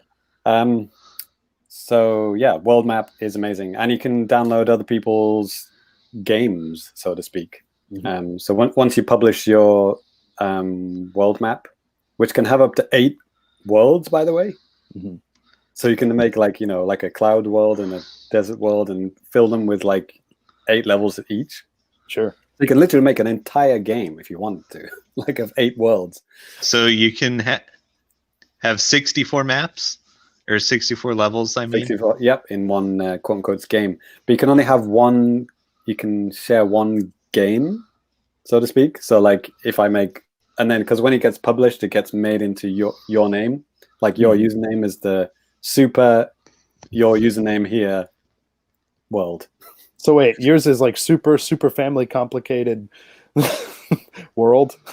Mine is super Famicast world. Okay. And then of course you can like edit them and add stage. Like if you make new stages, you can edit that, add the new stage, and then publish it again. Okay. So I think maybe they did that just so it's not like you're having like a whole game and it's just like one stage in it, and then another world with just another couple of stages. They want you to make a game like they want you to like make sense, like theme it, like have one world with certain type of stages in, stuff like that. And then we're looking on the video version now. We can you can browse other people's worlds, like we're looking at Super Risa world, and there, you can go in, play it. You can save it. You don't have to do it all in one go. It's super cool. And I've even added, finally, your friends list gets automatically imported into Mario Maker. Yay! Oh, really? Okay. God. It took this long. 2020. I mean, Mario Maker 1 came out, what, in like 2015? 15, yeah. 5 years it took them. But finally, your friend list gets automatically imported into Mario Maker. And so all the people that have Mario Maker, just automatically, you can see it right there. So that's, pretty incredible. Cool. So yeah, very happy. I'm very happy with this. It's very exciting update. And I'm definitely going to get back into it. Make my game. Maybe I'm not going to just shove all my levels into one game. I'm going to try and theme it as best as I can, and trying to make it thematically interesting. I think it's pretty cool. Got a question from James Allen in the chat. So even though you're stuck with the Mario World map, can you still have a level from Mario 1, 3, U, etc. within it? Yep. In fact, they're counting on it. Yeah. You could have a 3D world one there, anything you want. Yeah, because I mean, like James said earlier, like there's no since it's only just that Mario World map, it's not going to limit you to just Mario World stages, because that people will probably get pretty mad. They don't have any options. One thing I just remembered is something about the Mecha Koopas, by the way. The Mecha Koopas, you actually have different variants of them now. Okay. And there's ones that can like fire bombs out their mouths, and ones that fire electricity out their mouths. Yeah, like lasers and stuff, right? Lasers. So you stand in front of them and they pause for a few seconds, and this massive beam just comes out and just it destroys blocks and kills you immediately. Yeah. It's pretty cool. Didn't expect that one. Yeah. So nice to have all different new type of enemy as well. Pretty cool. Yep. Different variants of the same enemy. Very nice. Cool. Well, I'll take the next little bit of news here. So, sorry, I'm getting something up for the video viewers here. So the My Nintendo, we all know it. We all love it. Well, Nintendo here in Japan, they've actually made kind of this like randomly an iOS and Android smartphone app that basically is kind of like a hub for My Nintendo stuff. And kudos to Japanese Nintendo Brian for the heads up on this. I saw that he had posted about this yesterday, and then I kind of went to town on the app, went to the Japanese App Store and downloaded it. And like I said, it's kind of like a hub for Nintendo information. You get like news, stuff that you would kind of see like in the news portal on the Switch. You can also have like kind of like a portal to the eShop. It's web-based. Like first you can see like some things, like a list of games, like games that are like the top games. games that are just come out, games that are coming up. Then if you click on the games themselves, it goes to like, a web, basically the Nintendo website, so you can actually purchase stuff there. Basically, what have we been hoping they would do for the past 5 years? Yeah, and they've already got all this like stuff laid down, the framework. It's like, why not make it into an app? And it's kind of weird that it took this long, because this app can do basically everything that the standard website has been doing, with the exception of maybe these next two things. One being maybe the website you could do this too, but you could use the Nintendo app here to check into like live events or to do stuff at the Nintendo Tokyo store. Well, you could do that on the website as well, but it's just weird, isn't it? Yeah. I mean, I suppose like on your smartphone or something like that, even with the website, it makes sense, I guess. But yeah, it's like opening up a web browser on your phone and then checking in that way. It's just kind of weird, isn't it? Yeah. But the coolest thing that I found that I thought was on here was the ability to see your playtime for all of your games. And this doesn't just stop at your Switch either. This is actually, if you have your Nintendo Network ID or Nintendo account hooked up with your 3DS and or Wii U, you can see your whole playtime for those consoles, which is really cool. Well, my Wii U is European, so I'm guessing that wouldn't show up. Is it just the Japanese accounts only? Right now, yeah, because there were some people, guy, who the heck was it, Tony, and a couple of other people, I think even Cheesemeister.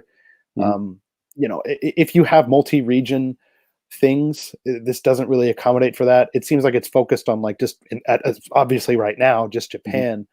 If this app actually gets released outside of Japan, I could see. I think, James, like people in our situation, it's not normal, so it's usually not a big problem. Well, I mean, it's easy. My 3DS was Japanese, so it'll just be like a gap. Like it'd be 3DS, not gap, and then Switch. Yeah, and I'll actually Cheesemeister piped in here in the chat here too. Hey, don't hype on my Nintendo. I mean, I don't know if you can see this in the video here, but I got this for free from my Nintendo. Sure. I got, what was it, 500 platinum points, and then whatever, a couple of bucks for delivery, and then they send it to my house. Physical products are back, baby. Yeah, which is nice. I mean, I know for myself, like, because I remember when I first came here, like in 2008 or 2007, I had like an American Wii, and DS didn't matter at the time, but I remember it was just getting to be such a pain in the ass, especially back then before digital stuff. I was just like, man, I'm just gonna get a Japanese Wii, just screw it. And then that just kind of carried on with me with 3DS and Wii U, and Switch doesn't really matter, thank God. And they never played a demo again. Yeah, but that sucked. But I mean, I just kind of got to the point. I was like, it's so expensive to have to worry about like trying to like import stuff, from my home country. And this is a good excuse to kind of like try to like level up at the language or something like that too, in a hikikomori kind of way. But well, that's more like just otaku, isn't it? Well, depends on how hardcore you want to get with it, I guess. You can trap yourself in your house until you learn Japanese. I mean, yes, good luck to you. But I thought this was really cool. I'm a sucker for being able to see like how much time I've actually spent doing things, especially with games. Seriously, it's just because it kind of like puts it into perspective. And that was one of my favorite things about the 3DS. You can see like exactly like down to like the second, basically, with this. This is not as detailed as that. This is kind of like the Switch, where it does like every 5 hours or so, or like it also does like 1 hour or more, 5 hours, 10, like that. Better than nothing, though. You played it for a bit, I guess. Yeah, there's that. And right now, like I said, the app's all in Japanese and stuff too. If you have Japanese system and stuff like that, Oh, Cheese Master must have a lot of points saved up. Let us know what was the best thing you've got from the My Nintendo store. Yeah, traded in for points and stuff. So, well, Ty, would you mind taking this next bit of news here? Yeah, actually, I don't have it up on my phone. Oh, sorry, dude. So, second time I've done this to you. James. Yeah. Actually, I Please. don't have... Actually, don't. Oh shit! Because I crashed. Actually, Danny, you better take it. Okay. Well, I forgot to reopen. I forgot to reopen it. No worries. Right. No worries. So, coming up this week is a new Tetris 99 Cup that's coming up, featuring none other than the infamous Ring Fit Adventure. Right. Never heard of Ring it. Fit, boys. I'm never gonna play it. Well, now it's almost too damn expensive to even think about, right? With the resellers and stuff. Yeah. I hope you like spending $200 on a fitness game. Yeah. But, you know, Tetris 99, this event starts on April 24th. It's going to go to April 28th. This one is basically you're kind of fighting, trying to get 100 points so you can get like this special Ring Fit Adventure theme that you can use while playing. It, you know, looks okay. I mean, I can't. After getting that original Game Boy Tetris, you know, theme, I just can't. Nothing else seems good compared to that, honestly. All right, mate. Don't need to rub it in. Yeah. But cool. So yeah. I forgot how this works. Is that like a separate mode, or is it just replace regular Tetris 99? Just replaces regular Tetris 99, and you get points based on based on where you place. If you place in first place, you get 100 points, and you already get the win. Then it kind of like scales down from there. You know, second place maybe like 50 points, third blah blah blah. Like so Ty, if you're still playing Tetris 99 in a couple of days, you're going to be playing this anyway.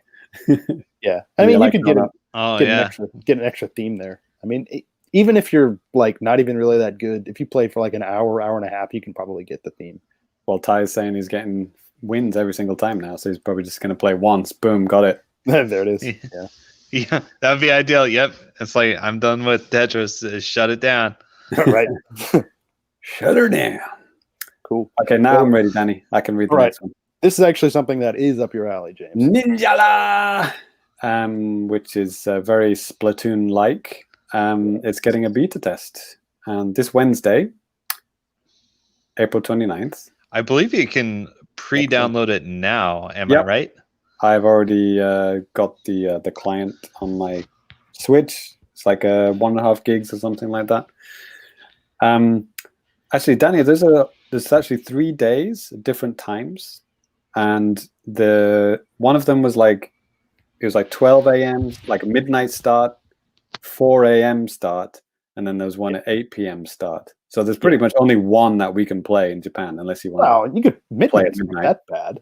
I don't want to start playing at midnight, dog. So if it was 11 p.m. to midnight, I wouldn't mind. But yeah, no, I think, you know, around the world, there's no. I mean, because this is simultaneous with other countries and stuff. It's always like that, isn't it? Yeah. One is more for Europeans, one is more for Americans, one is for Japanese, right? And the third day is definitely the Japanese day. Yeah. And if you're hardcore, you play all of them. Yeah, right. I definitely did that for Grand Blue. Yeah, I remember you saying that, man. I didn't for Guilty Gear. I was too busy, but yeah, you call yourself a gamer. Boo. Like, you know, I get up at like 4 a.m., play for 4 hours, go back to bed, get up, play for 4 hours, go to bed again. Yeah. Well, there were students of mine that did that for the Splatoon demo when it was quite a near launch, wasn't it? Like near the Switch launch or soon after or something like that. Yeah, there were 2 demos. There was one like the US one and the Japanese one had different clients, and you could play at different times for each one.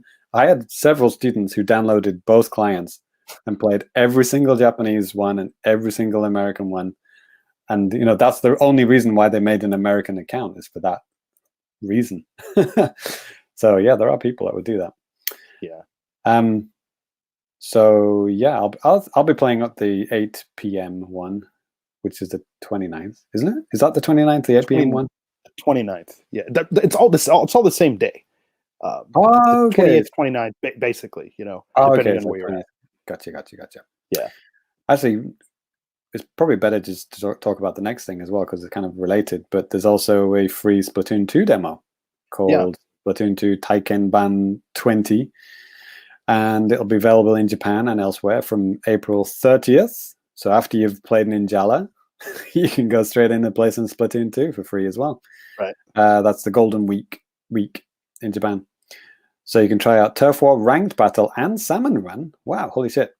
Salmon Run is the horde mode, in case you don't know, where you play co-op with 3 other people and you fight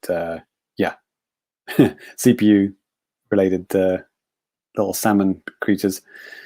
And yeah, you need to be online though. But there will be a 7-day trial available from My Nintendo for 0 platinum points. So you can get a week's free online for 0 platinum points. Well, what's the point of saying 0 platinum points? Why did you just say free? No, it's because typically to get like that 7-day thing, you have to spend like a whatever amount of platinum coins to get that. But spend your platinum points on a Link's shield. There you go. Yeah. I know people who do that. You can actually just mine platinum points by doing certain stuff, like even the Nintendo games, like Mario Kart Tour and Dr. Mario. You just play those games, get platinum points, and then trade them in for a free week of online. You could just keep doing that infinitely if you wanted. You never would have to play for online. I mean, I used to grind for those coins like back in 2016 when it didn't even matter because you couldn't use those platinum points for jack shit. You know, like Mitomo and stuff. But it might be restricted to once a month. I can't remember now. There's probably some bullshit restriction in Japan about that. I don't know. Could be, but yeah, I know a guy at my uni who does that because you can't afford to pay for online for some reason. $20 a year? I know, man. That's like. He only plays Splatoon anyway, so. Okay. So yeah, that's a lot of free gaming to be done. Well, and a lot of very similar looking games for free. Yeah. And on the same vein as Splatoon 2, James, what's that last little part there? We'll go back to the other thing after this. Oh, is there something I'm missing underneath? Oh, okay. Yeah. Oh yeah, the base game is on sale, 30% off. Oh, yes. From April 30th to May 10th. That's soon. Yes. So it'll be down to 4,600 yen. Yeah, that sale too. Like all of this stuff is happening in the other regions too. So if you don't have a Japanese account, no worries.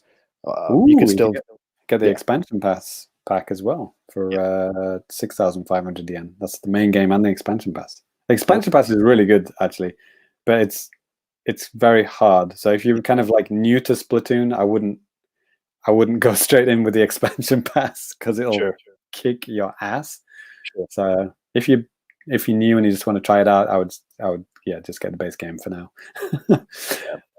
We got some breaking news here from one of our viewers, Metal Mike. He's also a Patreon. News just in: Skater XL announced for Switch. Yeah, cool. What's Skater? Skate, not Skate. Skater XL. Yeah. It's like a skateboarding game. It looks pretty cool. I guess that, mate. Yeah, makes sense, right? That. I didn't think it was an ice skating. Well, you never know. You just never know. Oh, Cheesemaster replied. He said he hasn't really got much with his platinum points, but he did get a Luigi's Mansion 3 hotel style keychain. That's pretty cool. I've seen those on resale, but they were cheaper than what it would cost to actually buy them from Nintendo with the shipping, probably.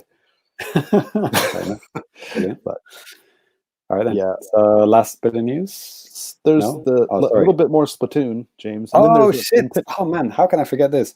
Yeah. Splatfest's back. Man, Mario Maker 2 is back. Splatoon 2 is back. It's a great week to be alive. Mayo versus Ketchup, which I believe they've done before. Yes. Yeah. Because I remember people saying, the white splooge and the red splooge kind of looks like different things. But anyway, it's a worldwide Splatfest, and it's happening May 23rd to May 25th.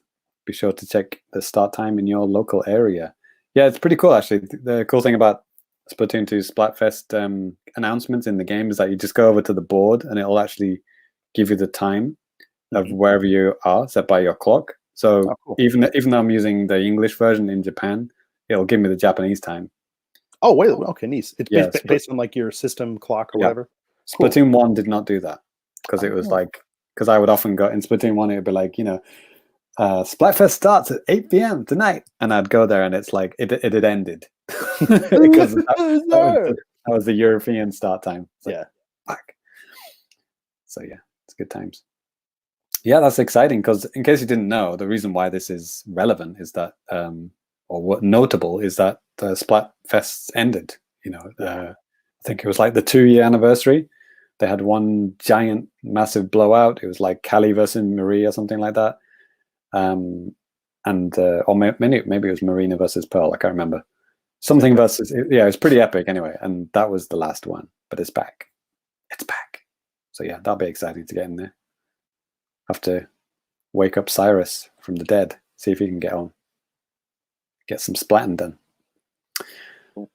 Next. One last little bit of news here. And this is, again, thanks to Japanese Nintendo for this. I saw him post this and then didn't see it anywhere else on the internet. But this has to do with the Nintendo Switch Famicom Online service, which actually got a bit of an update here on the 20th as part of like the 30th anniversary for Fire Emblem. So, like, basically, the only thing that happened was there are now 2 SP versions of Fire Emblem that are available on the Famicom Switch Online app. You can download that too. It don't matter what region you're in, as long as you you can just do it. There are tutorials out there too. I'm not going to tell you exactly how to do it right here, but yeah. And it just seems to me it's kind of like in-game stuff that they're just kind of doing. These aren't like hacked ROMs and stuff like people kind of said when they first came out. No, it's just like a save state with stuff, basically. Somebody went through and just kind of did that. Actually, Mark Harrison just puts out here, hey, hope you guys put up a Fire Emblem video up. Actually, me and James did a Fire Emblem Famicom Switch. What the hell? Yeah, we did that. Famicom Online with the Famicast boys. Yeah. That was a very long playlist. If you look at our YouTube channel, we did many games, but we kind of stopped.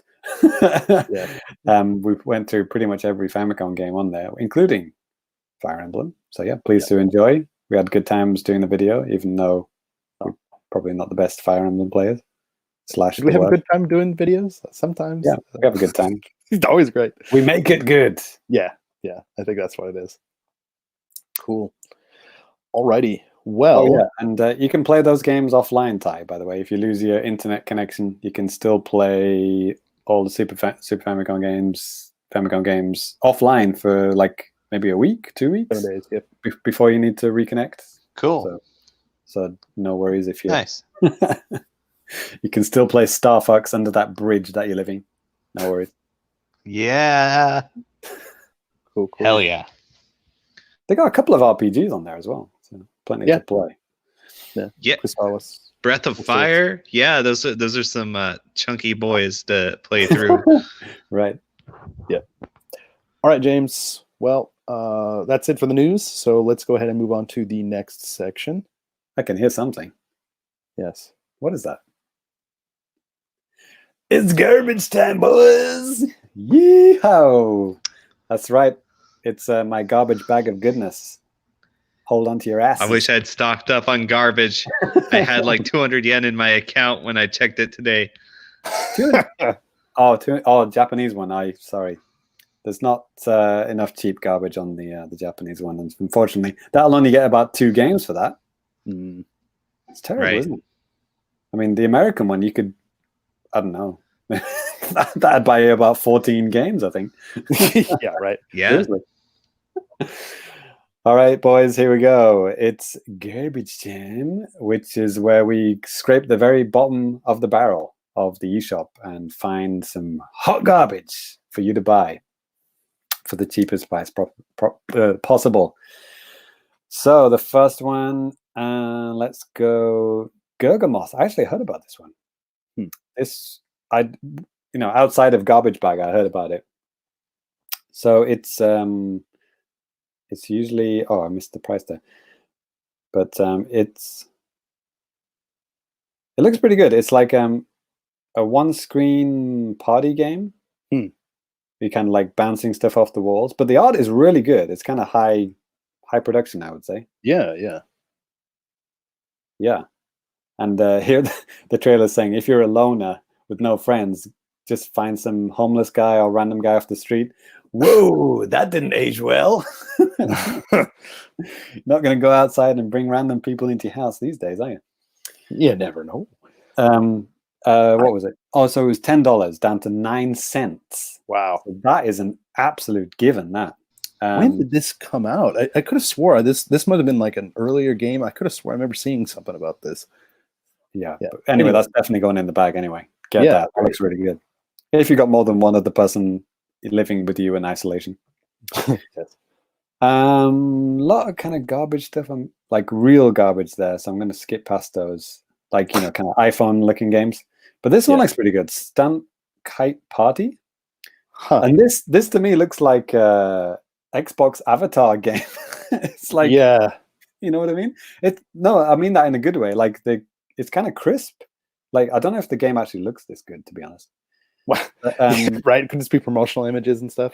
It's a family-friendly single-player and couch co-op multiplayer game with exciting storyline. Storyline about kites. Endless fun. But yeah, it's it looks pretty good, right? Yeah. I mean you control kites. Yeah. I don't know why there are ghosts in the sky. But you don't fly enough kites, James. Right. But that's 20 cents down from $10. So yeah, that looks pretty fun too, and pretty, high production for 20 cents. Holy shit. Yeah. So yeah, let's move on. So that's only 29 cents. 2 games for 29 cents. You're welcome. Mm-hmm. Next up, not sure about this one. Clouds and Sheep 2, the sequel we always wanted. Yeah, right. This one looks a little bit, could be like, iPhone on like iPad game. I don't know. I mean, the art's not too bad. Yeah. It's not too bad looking, but I don't really know what this game is. It's like sheep bouncing on a seesaw and kissing each other. I don't know. It's 20 cents. It's down from $10, but I don't know. It doesn't look very much like a game. But it is the sequel, Danny, to Clouds and Sheep. This is Clouds and Sheep 2. You literally can't argue with that. It is the sequel. Solve countless quests and fulfill your woolly friends' needs. Seesaws, kisses. Okay. Yeah. Just like real life. Yep. Only takes 350 megabytes on your system, so not too bad. I don't know. It's about making sheep happy. What can I say? Not sure about that one. I'm not going to put that one in the bag, actually. Okay. This one, Dynamite Fishing. Oh, so games. Crocodile Dundee. Right? So the art style is kind of like, I don't know, Monty Python's Flying Circus mixed with, I don't know, Flash. iOS Flash game, yeah. It doesn't actually have a trailer, but it's got a lot of screenshots here. I don't know. Fishing game, but it kind of are they crap? Are they actually using dynamite? I think so. Okay, good. It is Crocodile Dundee, the game. I like how all the fish have got health bars. It's like you've got to literally kill the fish to death and then you win. Well, you're not going to kill them to life. So I mean, that. I guess isn't the point of fishing to catch fish to eat, not just liquefy them into a bloody pulp? Usually, or even just catch them for fun and throw them back. But yeah, well, these guys are doing neither of those. Blow them up for fun. Yeah. Rip and tear. This is the game for you, right? Again, $10 down to 20 cents. I don't know. You might have to make your call on that one. Do you want Dynamite Fishing or Clouds and Sheep? I don't know. Dynamite Fishing sounds a little bit more Dynamite Fishing. Fun. Yeah. I mean, the Clouds and Sheep sounds a little bit more sexy, but grab your guns and explosives. Let's get some fish, redneck style. It says that. I'm not making that up. It literally says that in the description. Catch as many. See, it says catch as many fish as you can, but you're not really catching the fish anyway. So anyway. Vengeable, we've had that. Oh, this one looks pretty good. 2048 or 2048 battles. Is this the 2048? Oh, this could be like that number game. Isn't there a number game called like 1048? It was like they all kind of copies of each other. It started off as like 256, but then like I think that's what it is. 2048 battles. Yeah, I have no idea what you're talking about. It's like it's a number believe you. puzzle game where you you have to kind of match numbers near to each other. Okay. This looks really good, actually. Holy shit! Production value is pretty good. Really high. Yeah, you see, it's got numbers. Yeah, this is weird because usually this game is just about numbers, but they've actually replaced the numbers with like cute little houses and stuff. Okay. So I think it's like, for example, some of these have like tiles have 2 houses, so that represents 2, obviously.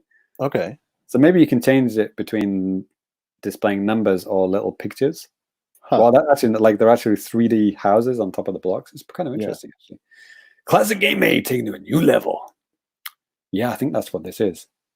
So it's basically like that classic phone game, that 1048 or 2048, whatever. There's many versions of it, but they've kind of made it into a more visually appealing, it's little Japanese houses on there. Unlockable content. Yeah, if you like a little puzzle game, I would say that's good. How much is it again? From Baltaro Games. It's up to 8 players simultaneous as well. I can't argue with that. Yeah, 39 cents. Yeah, I would say throw that in. $4 down to, it's pretty cheap anyway. But play with history and rediscover various trivia. Play with friends or enemies. Yeah, It does. there it is. So the one thing you can't do on your phone is have 8-player simultaneous, right? So there you go. Well, you probably can online. Yeah. Oops, I almost accidentally bought it right there. I wouldn't mind, actually. That looks pretty good, actually. Yeah. So yeah, I'd say I'd throw that in the garbage bag as well. So that's 39 cents. And then the other ones were fishing or sheep. You can choose between those. So that's like like 60 cents. And then what was it, the other one?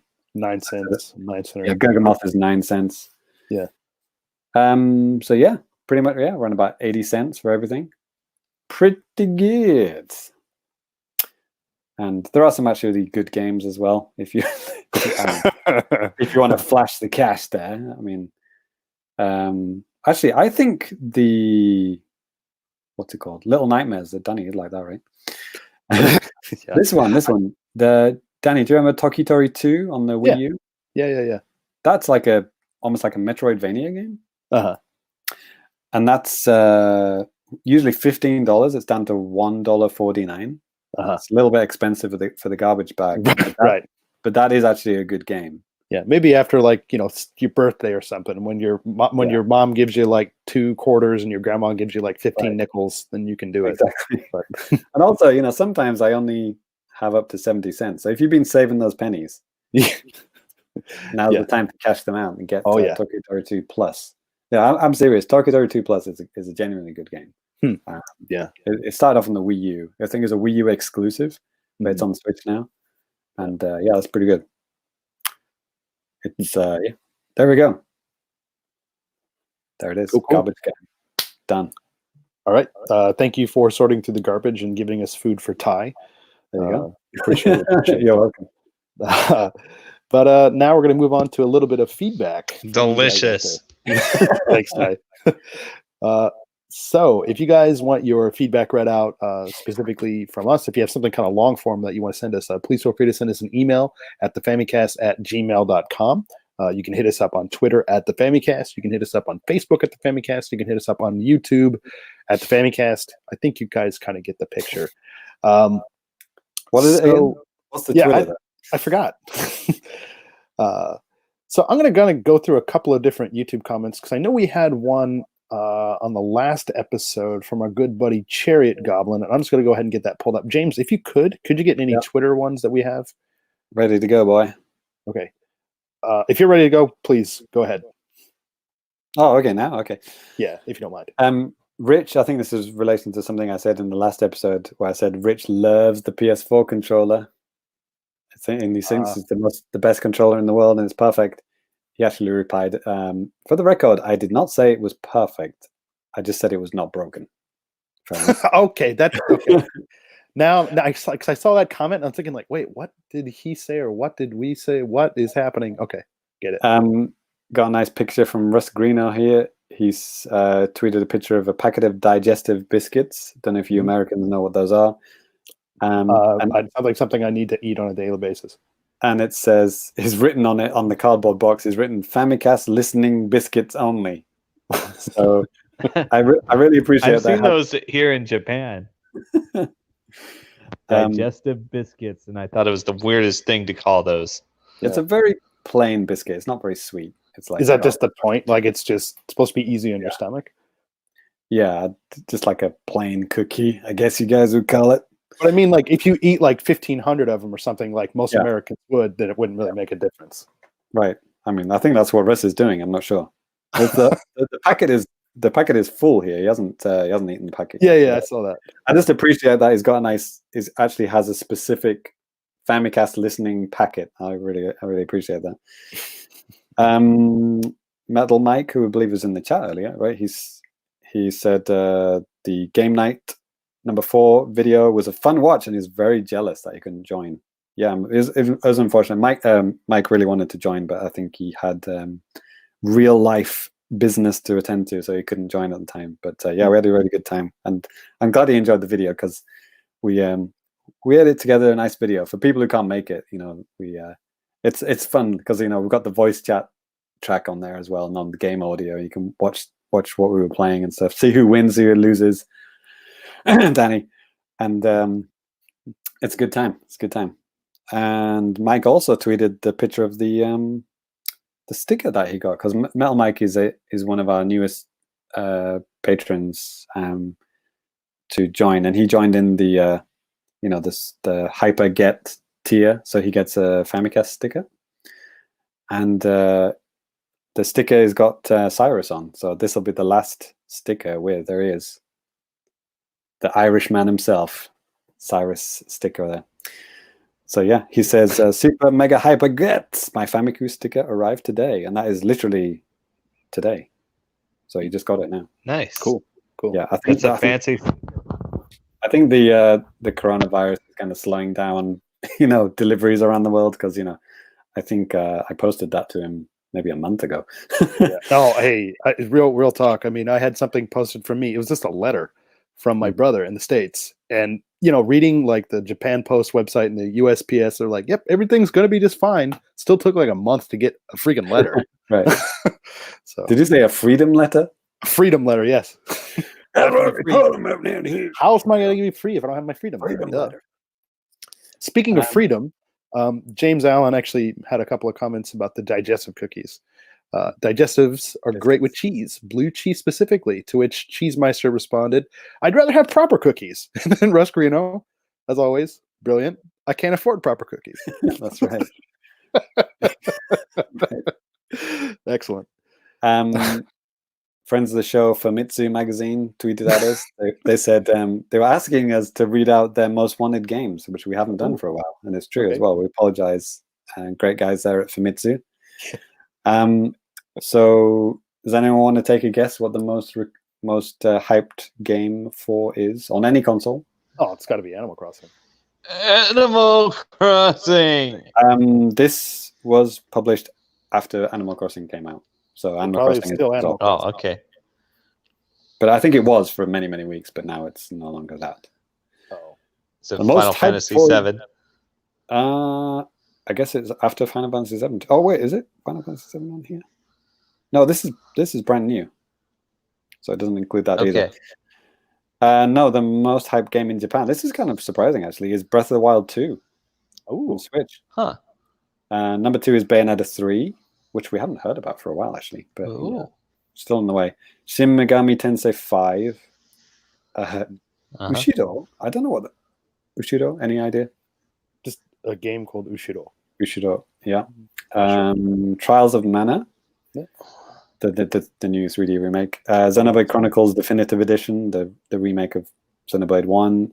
Oh, Danny's favorite, Momotaro Densetsu, Dentetsu.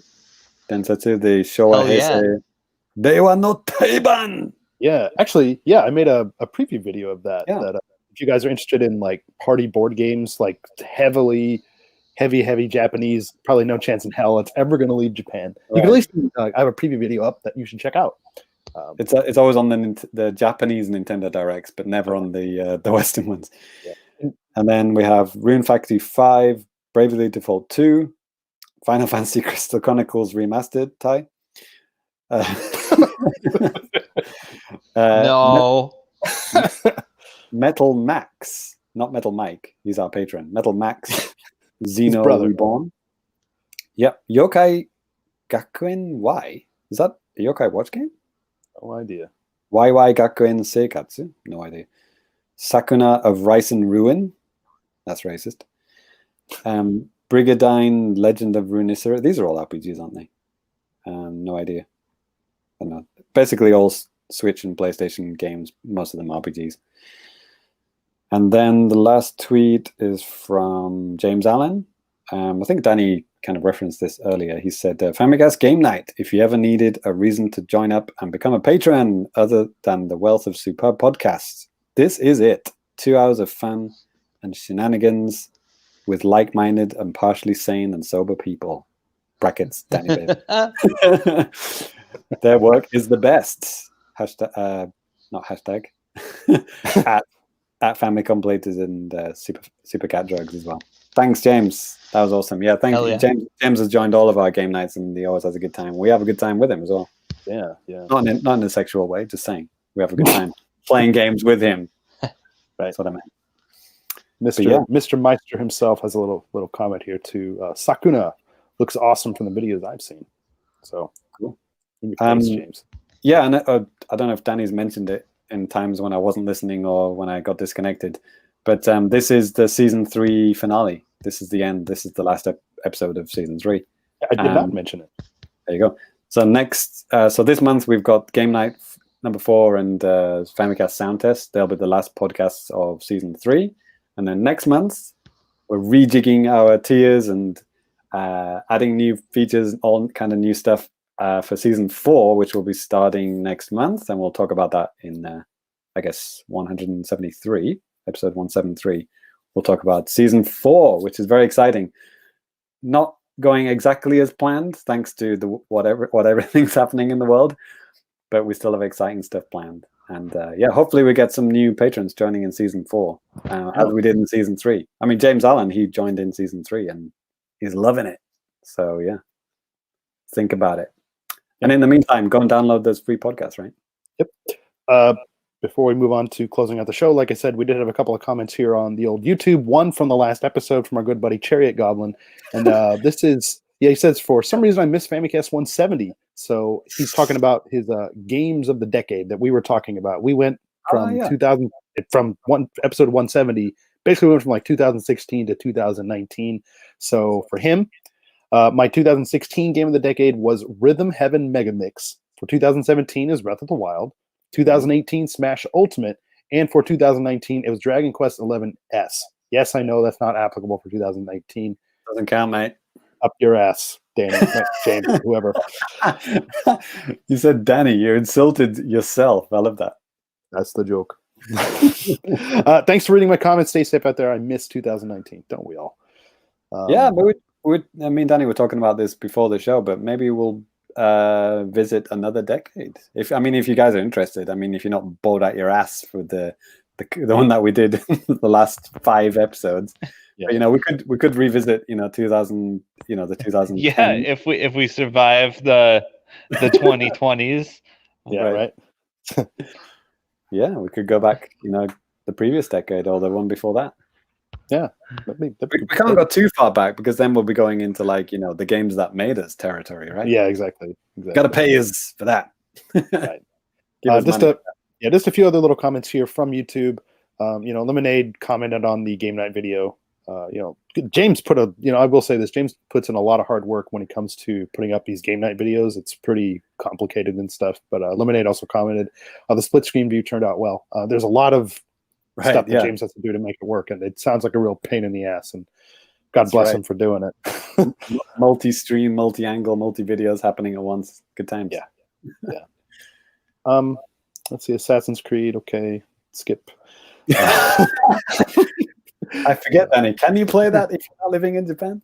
Yep, literally got another question like that. But we had a couple of comments. Like I said, I did a couple of previews for some really Japanese games that are coming out. One for Famicom Detective Club, and then for the Momotaro Dentetsu. So check those out if you guys are interested in some really kind of cool and interesting and unique Japanese content. But yeah, I think that's going to do it for the feedback, actually. All right. So that's actually going to bring the show to a close. So we're going to go ahead and give you guys our Twitter handles and all of that type of stuff if you want to follow me. And also, too, by the way, Scott was not here today. I was going to say, why have we got Scott's Twitter on the screen? Well, you should still follow Scott. And hopefully Scott will be able to join us next time. He's got some stuff he's got to take care of. But if you want to follow me, you can follow me at DannyBiv, DANNYBIV on Twitter. For Scott, it's the Zega. He's on Twitch. You should check him out. He's streaming every once in a while, so check it out. And James. Yeah, I was also streaming today. Yeah. Right? Calm down, mate. At Family Complicated, but I was streaming on the Famicast Twitch channel. Right. Yeah. Well, what's that? Twitch.com/the Famicast, isn't it? Yeah, Famicast. That's right. Right. And nice if we could get more than 15 followers on that. Maybe yeah. I mean, again, we're starting a new season for the Famicast. Maybe that's something that we can try to aim to do a little bit more of here too. It's always fun, I think, with streaming and stuff like that. It's always fun to get you guys involved, kind of like what we're doing with the episodes as much as possible. I mean, when you guys have comments live, that's awesome. It makes us happy. And so to send us that type of stuff while we're live, that's awesome. And also check us out on Twitch, and hopefully we'll get better at that. And Mr. Tyrone, where can people find you? Where can we find you? Yeah, good question. Right. All right. At Super Cat Drugs. Cool. I've been having some fun on the Twitter lately. Check it out. You'll see what I mean. Cool. And if I catch the Rona and die, please bless me with your favorite coffin meme. Yeah. Yes. Yeah. Coffin, well, on that note, I know some of you guys out there, you have the ability and inconvenience of having to be locked up at home, which sucks. But I mean, hey, please stay safe out there. It's better than the alternative. Some people, like me, I have to still go to work. Right. But it's funny because this podcast, literally nothing changes. We're still in our room, doing the same podcast. Nothing changes whatsoever. It wouldn't matter what I'm doing out there or not doing out there. We're always still doing the same thing for the Famicast. We're going to be at you every 2 weeks, basically. Mm-hmm. Maybe the next one will be in 3. I don't know. But anyways, Golden Week's coming up, so hopefully we have a golden week of staying home. And but that's going to do it for Famicast 172. Again, thank all of you guys. I want to thank all of you guys that joined us here live here on YouTube. Thanks so much for listening to the audio version. Thanks for downloading. Thanks for subscribing. All of that stuff. We really appreciate you guys. For the patrons, thanks so much for an awesome season 3. We will catch you guys for season 4 coming at you soon. So later, guys. Hell yeah. Peace.